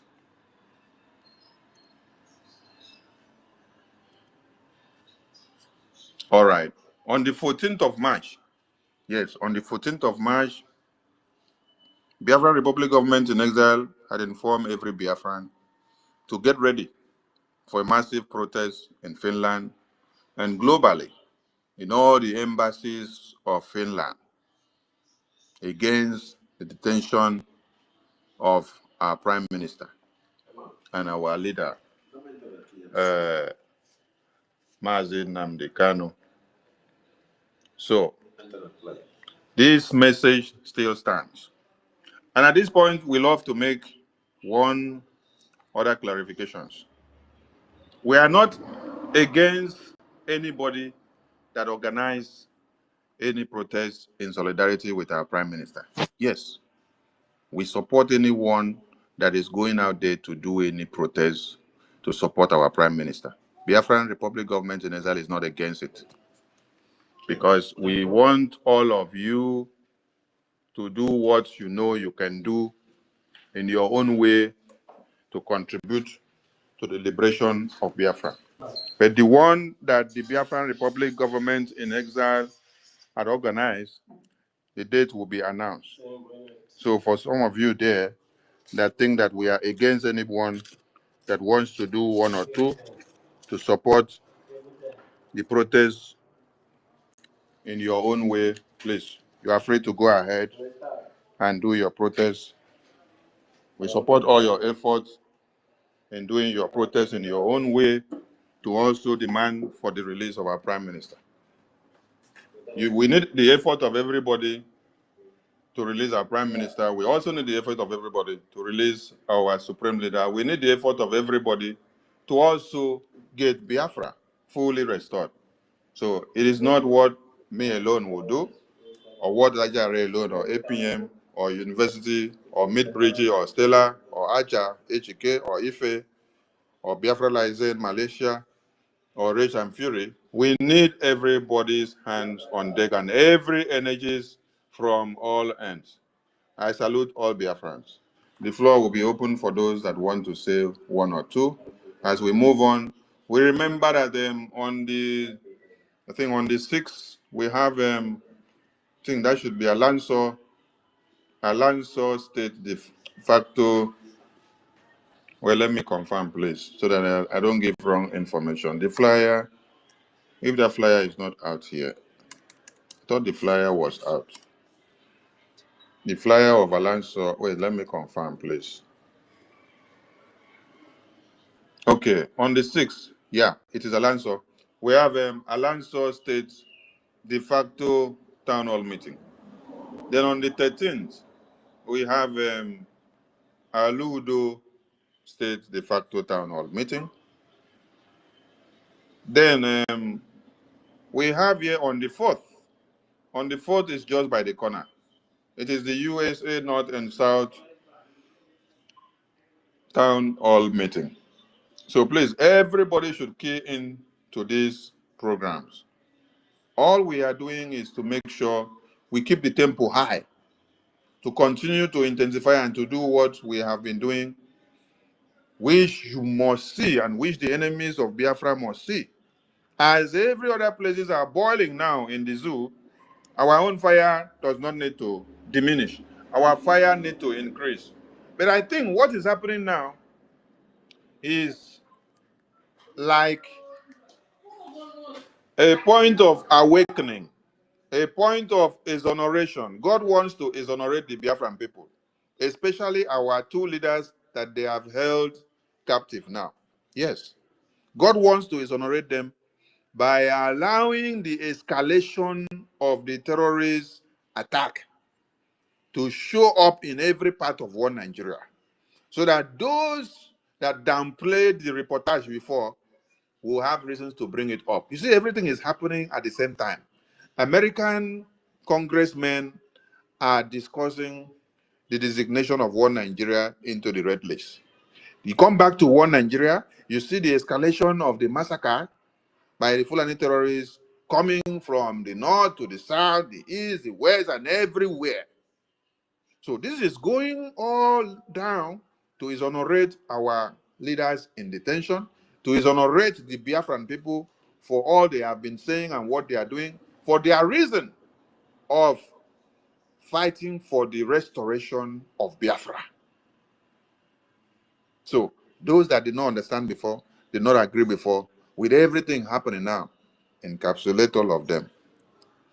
You will now understand that the Biafran people, the Biafran leaders, the Prime Minister and Mazi Nnamdi Kanu as Supreme Leader, they have been right.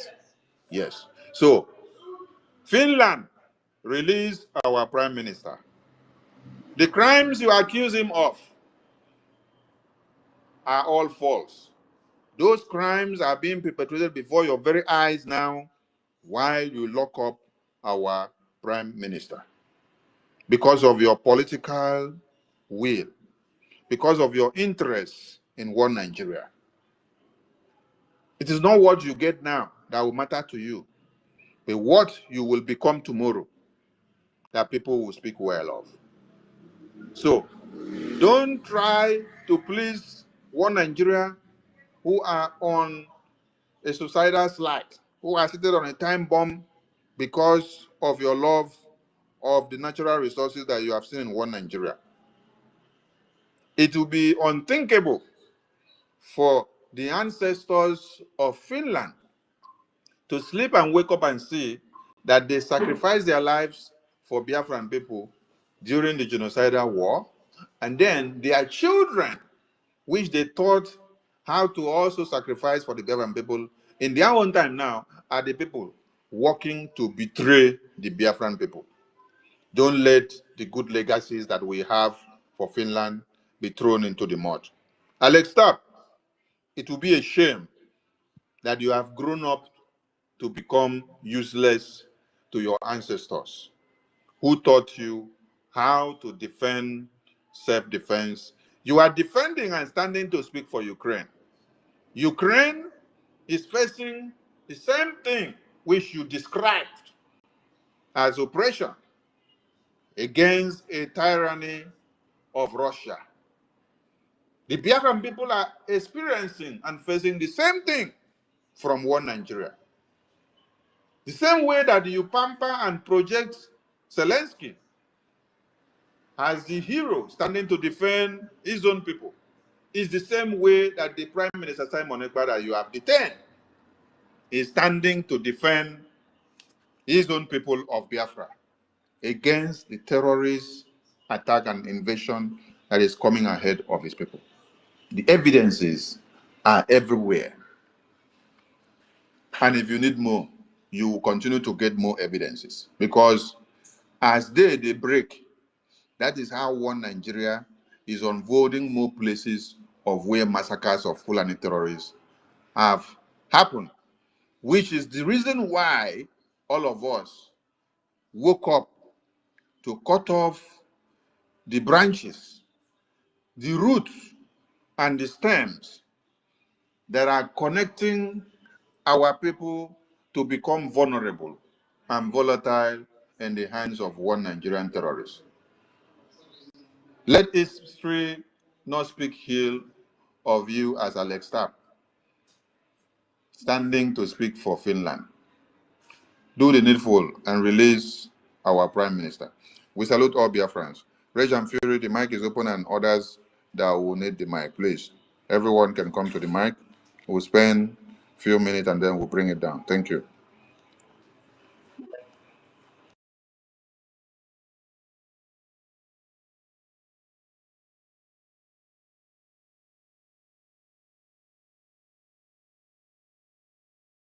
Rage and Fury, over to you.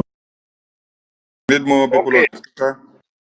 All right. Thank you very much. I hope I can be heard. Am I coming up? Yes, we can hear you. Okay. Thank you very much. Yeah.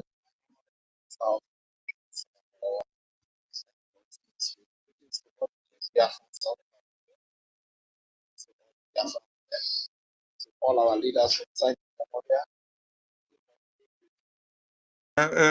Rich and Fury, before you continue, please.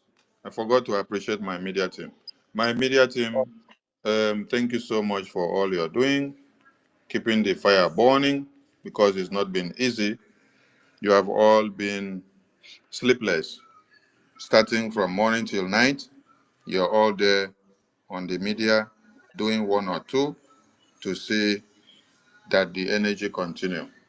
The Prime Minister is super proud of all of you, and he encourages you all to do all you know to see that your freedom is granted and restored.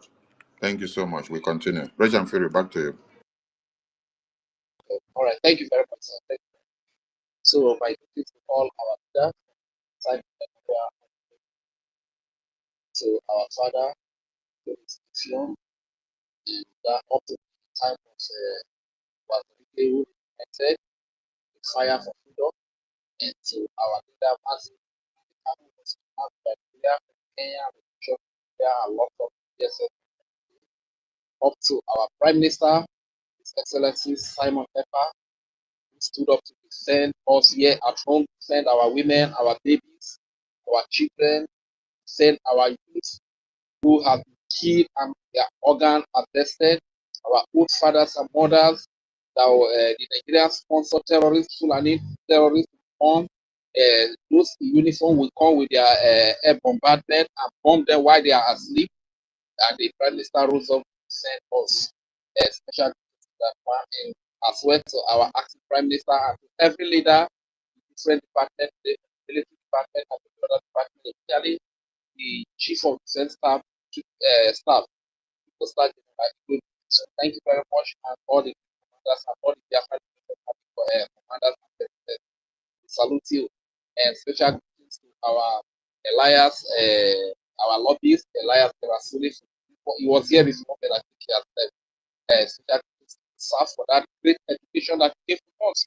Our people need all this education. They really need Elias. I just hope they will learn. So, greetings to all the honorable cabinet members of the Republic of Nigeria. Like you rightly said, sir, see who they give guns to terrorists and give them free passage, coverage, with the coverage of the military. So they are the ones that give them back in the government that from point A to point B everywhere in that contraction for Nigeria. You understand?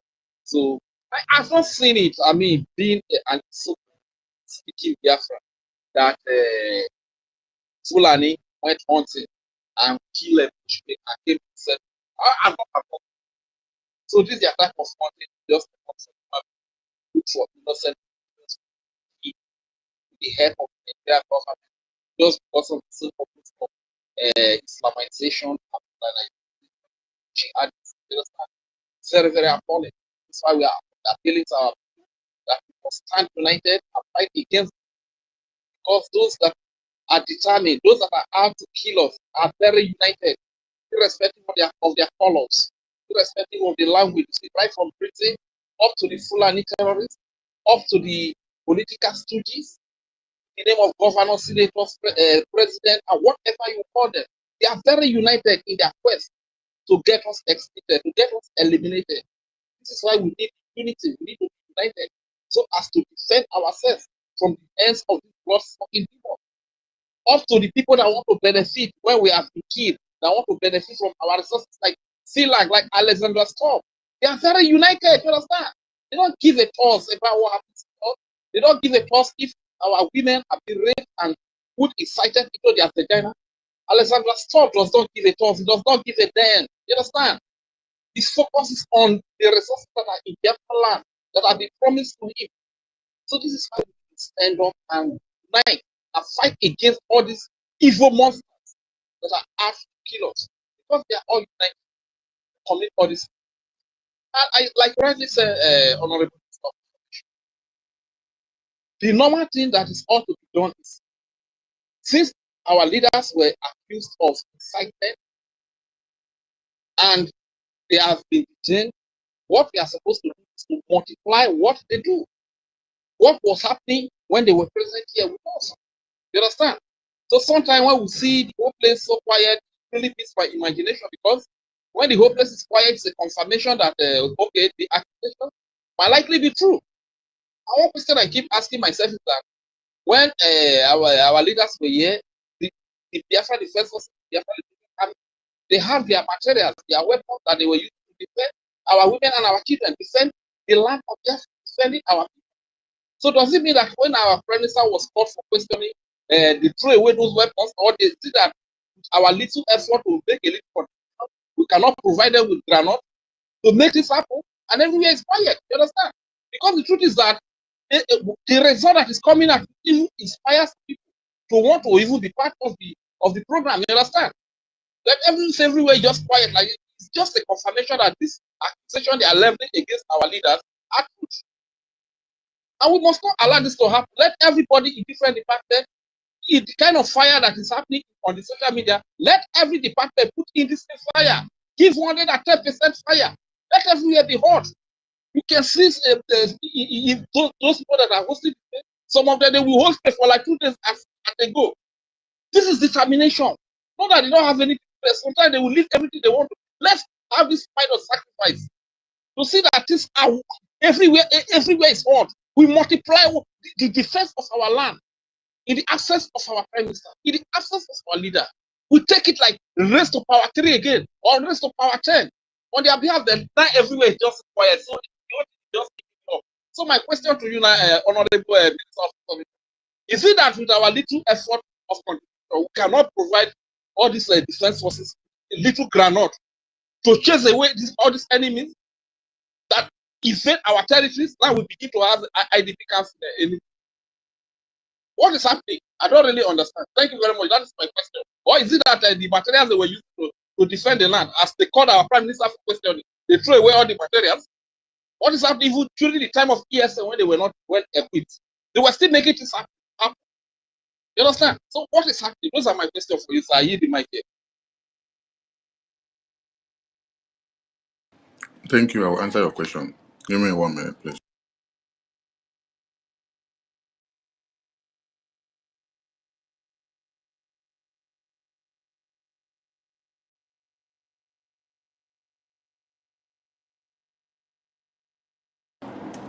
Yes, thank you for your question. But the way you ask that question seems like you are not in this liberation and you're not following up anything. Yes. Because on Prime Minister's detention, there are some people that were given a mandate of coming to make the Biafra Defense Forces and the Biafra Liberation de facto in the homeland to look like a caricature and to look like a weakling. So if you ask that question, it's like you have not been watching and following up and knowing everything that happens. How many of you know or understand what it means that you declared the restoration of your country yesterday, and the next day somebody came out and started calling the Biafra Defense Forces criminals, kidnappers, traitors, and online commanders? Then all the funds and logistics that this liberation wing are supposed to have to do their work, you deviated all these funds away from them. You took it to Bubago. What do you expect that the liberation forces will now use to do their work? First, you must identify and understand that Ngozi Orabu Foolani and a group, they are the people keeping our leaders to remain in detention to this very day. Because when your leaders are kidnapped or detained, and then you go and fight the finance of the Biafran people in the homeland that is being used to make the defense to be optimal, what message are you sending? You are actually the one sending the message to the enemies that it was true of what they are accusing your leaders of. Yes. For you to now go and start fighting the finance, start going to go and start fighting the fundraising and postponing fundraising. Go and start fighting the Biafra defense. Go and start fighting all the chief of defense staff, starting from one to the last generals. Start coming to the media to call them names. Then you see every other Biafran in the media that utilize the energy of her to use Biafra defense forces to do sabotage. Sabotage. Everything we post and do about the Biafra defense forces, they call it criminal. They call it criminal because they put my name, they put R0RI's name, put APM's name, put Biafra defense forces name, put BRGI, and then put de facto in the homeland, call everything criminal, criminal, criminal. What are you doing? You criminalize them, you give them a bad image and a bad name, you deviate the strength. See, the defense of a country is embedded in the finance. Musa stressed a point and said, we have identified their molecules, and what we have to is to attack their finance. What did Ngozi Foolani did? The first thing she came back from convention to do was to attack the finance. That is the assignment that was given to her. And all of you surrounding her, clapping for her, you don't know what she's doing. All of them that align with her from after the convention to attack everything that what did we not do that they attack criminal? IOU, we did IOU lecture. They attack it criminal. They use it to do.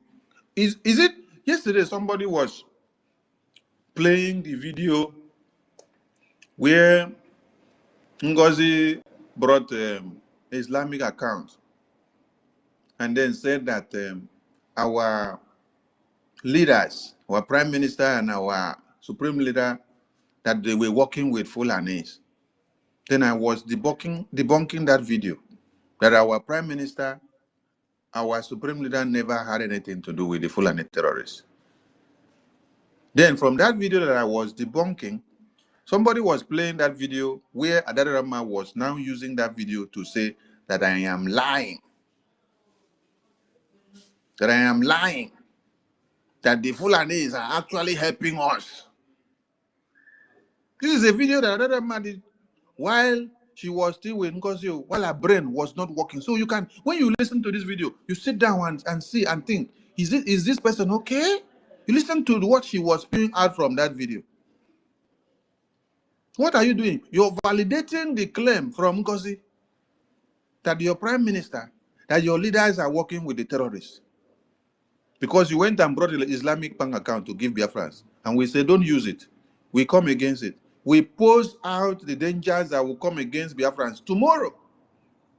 And because you guys were on the verge of bringing Sonny down, bringing R0RI down, bringing Biafra Defense Forces down, bringing APM down, bringing anything that BRGI says down, you can go any length to do broadcasts to call the defense forces criminals, traitors, anything you want to call. Even when they bring...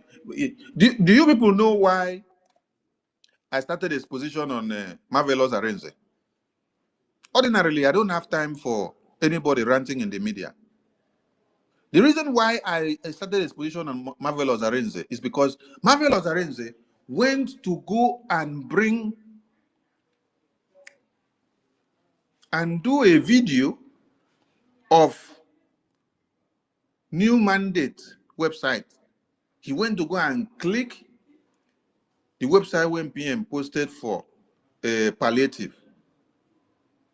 And then he now use it to validate the Tash Bank Islamic account inside New Mandate and said that Prime Minister endorsed the Islamic Tash Bank account. That is why you saw me do a position against Marvelous. What message are you passing to Biafrans? We are looking for a way of revamping the damages that you people have done, and you're now going to go and use Prime Minister's Twitter page to validate your Islamic jihadist terrorist bank account, which Ngozi brought against Biafran people. And you're lying against the Prime Minister and say that he did it just to be able to make a point. Just for you people, then when the Biafra Defense Forces will come out and say, we don't have anything to do with the Islamic bank account, everything now is torn apart. So, if you all follow up everything that has been happening after the declaration, you will understand that when they came up to start confessing that they took over 50 million naira to go and do contract with the Bubagu Caterpillar, they took over 80 million naira to go and do propaganda marching. And every day they are gathering to raise more money to do more recruitment with the Bubagu. This time it is Sapele that will go to 47 is now being used as the middleman to liaise with Sapele for them to do more recruitment. So when you had 100% of Biafrans making their liberation fundraising in one place, now they divided them into 70:30, and then they carried a huge amount to go and give war Nigeria because they hated the prime minister. Because they hated the prime minister and they never want his success. They don't want him to come out. They don't want him to be released. That is why they prefer to kill him and put him there forever by making sure the money that is supposed to go to one source for the liberation of the homeland, they would rather go and put it and give it to Ebubagu terrorists so that they will now come back to continue to validate that nothing is happening from the Biafra Defense Forces. So that means what Finland, what one Nigeria are saying, that it is Prime Minister, it is Supreme Leader that made everything to happen, it is true. I want people to understand something. There is a calculated attempt here to validate one Nigeria against Prime Minister. This is what Ngozi's group are doing. And every one of you inside Ngozi's group understand this message very well now. Now, whatever that you're doing with Ngozi's group, you are part and parcel of the persons that you don't want Prime Minister to be released. Because if your leader is accused of doing something in the street while he is here, and then in his absence, you go and quench all the fires that were in the streets, what message are you sending to the persons that accuse him of being in the streets and lighting up fire in the street? What message are you giving to these persons? So that is the answer to the question that you asked. And I want every Biafran to understand that having our fold in one is the strength of the defense forces, the liberation, the de facto in the homeland. So stop making your donations to give Ngozi Group for them to use for a Bubagu and to destroy the release of Prime Minister, if you're actually for Biafra. But if you're not for Biafra, continue to go and support a Bubagu. Okay, Mr. University. my honorable minister, I don't know if I can ask for that. Go ahead, let me hear you. Oh, thank you very much. This is very nice. But sometimes I look at like, okay, does it mean that the people that were funding this because they are one of them, we have any hope on the R0RI that they are going to make this happen and increase the level of sense, probably your voice is cracking. Try to get to where you have it. Let me remove my earpiece. Is it okay like this? Remove it. Yeah, speak without the earpiece so that I can hear you well. Okay, fine. Thank you very much. You know, sometimes it's very painful for what Ugozi has done to us, and sometimes it feels like, does it mean that because Nigeria can do anything, they can even bring those people to be supporting the movement to work for them, you understand? So at the very dying minute, they will all pull out with Ugozi or Abueze, which is happening now. And there's a thought that will always come to me, that so without those people with Ugozi or Abueze, does it mean that we will not be able? That is why you need to stop this lamentation. Yes. Stop the lamentation, stop the ill thoughts that is coming to you, be positive, and then beef up the strength that you have. Bring more Biafrans, encourage more Biafrans to fall back to support their liberation. Don't ponder so much on what Nigeria is going to use Ngozi to do or what Ngozi is going to do. So focus on your strength. Don't come Okay, sir. So exercising your what is weakness. our hope? What is our hope on the R0RI that they will raise the defense to another level to vindicate our prime minister that it was not he that was inciting people to do this thing? Do we have any hope on the R0RI? The hope of BRGIA is dependent on your participation.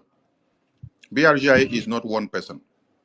BRGIA is made up of all of you. So the strength that you give to your liberation is what BRGIA will make to catapult you to the next stage. So if you are not hopeful to yourself, how can you make a difference? So when you hear BRGIA, it's not Sonny, it's not university, it's not Ajare, it's not 1 million, it's not you alone, it is all of us. So don't be hopeless of yourself. Don't push it and say BRGIA. You are part of the BRGIA. So be hopeful to yourself, gather your strength, look for every resources that you have to bring up so that you can make a difference. When you start being hopeful of yourself by yourself alone, you will make a difference by convincing others and bringing others on board. Don't open program and start lamenting and crying as if you have no hope. Be hopeful to yourself first before you now try to summon another person's hope. Thank you.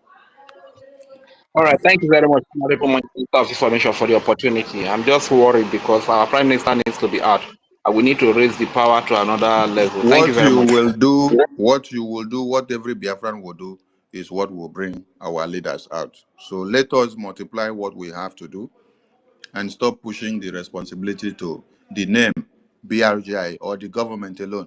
The government we have is not a government of Sonny or APM or PM or Ajare. It is the government of the people, for the people, and by the people.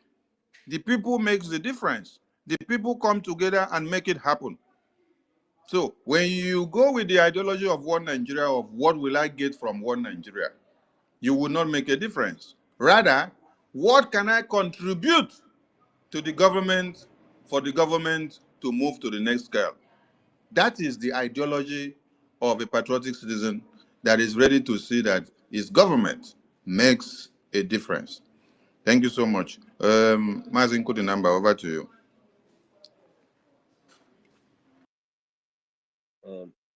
My minister. Good number is off. 1 million, over to you. Quickly, before Mazi Kulinamba will come back, let me first of all send my greetings to you, our Minister of Information. We really appreciate you for representing. Thank you so much, Honorable Minister. Thank you so much. And for all that you have been doing. So, and at this point,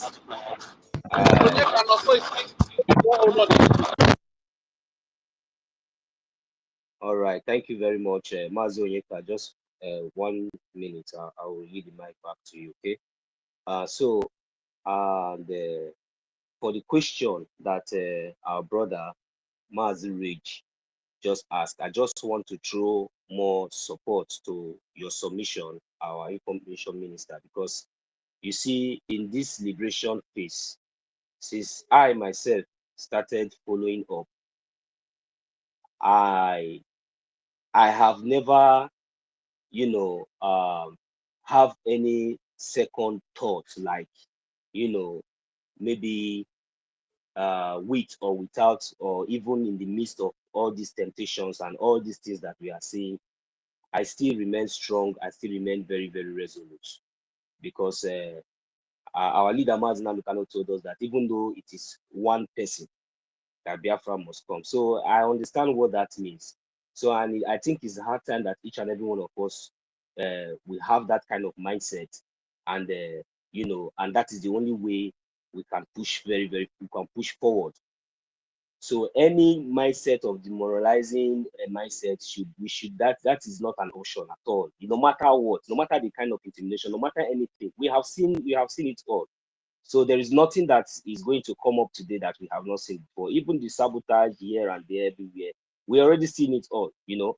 So it's not something that is going to move us now. So I want you to know, my brother Maziri, there is hope, very strong hope, very serious hope. I am telling you, my brother, there is no. Just forget about all these things that is going on now. That the way you are seeing. Look, when the time comes, because we are just here, we are citizens. You know, we have to keep on doing what we are doing.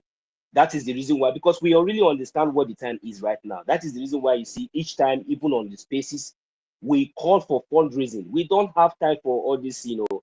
There is hope. Forget about all the, there is serious hope, a very, very serious, a severe, big hope.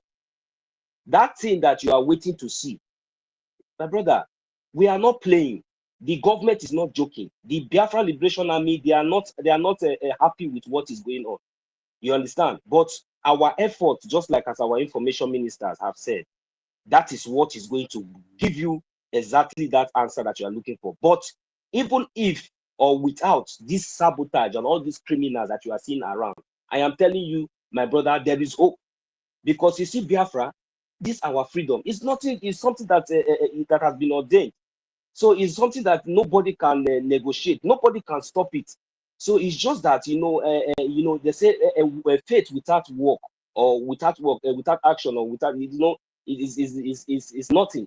You understand? So the only thing that is there is that we must continue. That your one agenda. Do you think that it is not going anywhere? Don't worry. Very soon you will hear the result. You understand? So like you also ask another question, like does it mean that what happened, that this is that? No, no, no. The fact is that as it is right now, our funds, our funds of our defense was they tried to sabotage it.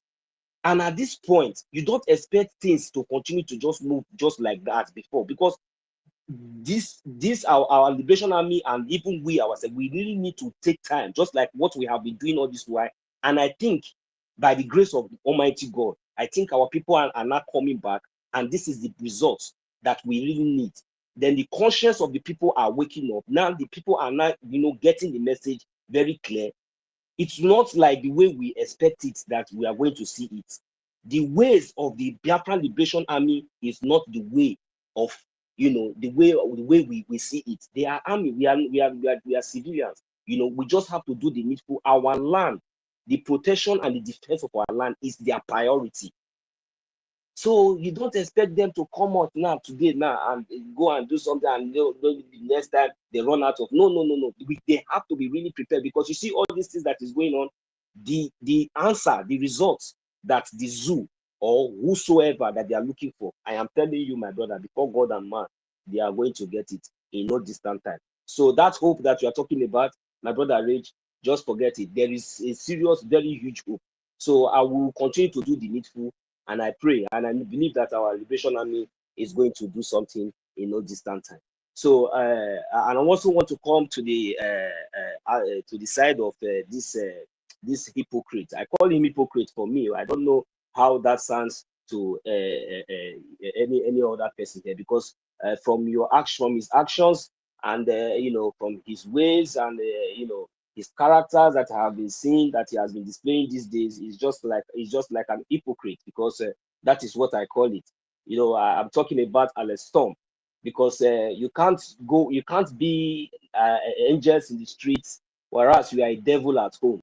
Because I don't understand the meaning of what you are trying to project yourself. I'm telling you, you are going to come back in shame, because you just held your own citizen that is fighting for a just cause, freedom for his people, and at the same time you are just there parading yourself from one post to another pillar, as in maybe to claim something that you are not. Remember your own citizen. Why are you keeping him why are you keep detaining your own citizen? What is his offense? For how many months? And you are parading yourself up and down from one pillar to another post. That is an hypocrite. You understand? People are dying in Biafra land. People are not even dying in Finland. Where something is happening is another place. But you tell your own citizen, your own son, your own citizen, because he's fighting for his freedom of his own people. Can't you see the accusation and everything? Yet nothing that you have found, but you still hold him higher parading. This is just nonsense. This is an art of hypocrite. So you have to retrace your steps before it will be too late. Because there's no way, there's nothing that you people are going to, no matter any power, no matter any position that you think that you obtain, no matter how you project yourself in this world, it just take a day, a second, for everything to just go up. So there's nothing in this life. This life, everything is vanity upon vanity. But it is very, very good for you to stand and do what is right. What is right is what is right. It doesn't really matter. And I want you to also understand that interest or whatsoever that you are trying to protect and you are using against violating the rights of your own citizen, because it has gotten to that extent. I don't really get it anymore. So now I want you to understand that interest that you are protecting belongs to that citizen. It belongs to him. You understand? It belongs to us. So if you are trying to protect the interest under foreigners and under terrorists and other criminals, don't worry. At the end of the day, you see all these crimes, none of you will be exempted at the end of the day, because it is not your people, but at least maybe with time, all of you that participated in all this crime, both those that see that did not talk, both those that collected and say, okay, let us keep quiet, all of you will be held accountable. It doesn't really matter your position that you are in this world. You understand? You will be held accountable. There must be a karma. There must be a consequence for your actions, because this is not just politics. This warrant lives of over millions of people, particular people that you have been benefiting from their natural resources, to the ones you have been stealing, even apart from the ones that you have done to us for decades that we have not even recovered from. But still yet, you went to the extent of, kidnapping our leader from Kenya and, keeping quiet, and also, at the same time, questioning our leader for fighting for the freedom of the people. And at the same time, you are jumping from one pillar to another post, shouting Ukraine, Ukraine, Ukraine, Ukraine, this and that, and this is that. It's an hypocrite act. So please, I don't know how I'm going to put it anymore. So you have to retrace your step, because you see all these things, at the end of the day, you are going to come back in shame. Because if you did not clean your house very well, you see that one that you are pressing, Simon Ekpa, go and ask very well.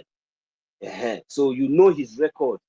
So no matter anything, you know that no matter anything, you cannot succeed. Because even our leader, Mazi Nnamdi Kanu, they have not succeeded.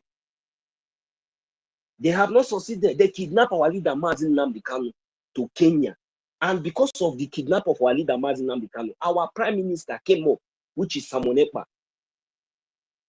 He came up as the prime minister, as the spokesman of the Biafran people. We voted for him to speak for us. We gave him the mandate to stand and to speak for us. For the same purpose that Nigeria went to Kenya. Now you also you have the guts and the effort to even call him for a goddamn question without even asking the number one question. Even at that point, what led to this agitation, or what led to these things? What happened? Haven't seen the whole evidences and everything everywhere. Does it mean that you have to even detain him for even 1 day or for 1 hour? If not that you are compromised, if not that maybe you are compromised, absolutely compromised, definitely compromised by the British or any other of your or the France or any other of your colleague. This is a compromised act. But anyway, we are not moved. This is not our problem. It doesn't really matter, because we have seen it all, like we have said. The detention, the illegal detention of our leaders is not going to stop us anymore, any inch. That maybe why is that we just need to re-strategize, because when they say he who fights and run away, we fight another day. We have seen it all. It didn't last. The criminal that they planted among us, she have already failed. And that is how Chukwokika Abiyama is a divine. Chukwokika Abiyama did not allow this very one to last like 1 year, 2 years. He knows the reason why. He didn't even lasted for like 2-3 months. And everything just opened up and everybody now are coming back and we are getting up. Yes, it's okay. It doesn't really matter. We know that the zoo, it seems like they are now gallivanting. And no. I like them to be I reminded them that, look, the band of every terrorist zoo uniform or any of their offices in Biafra land, in the whole 40 states of Biafra land, remains in order. I have not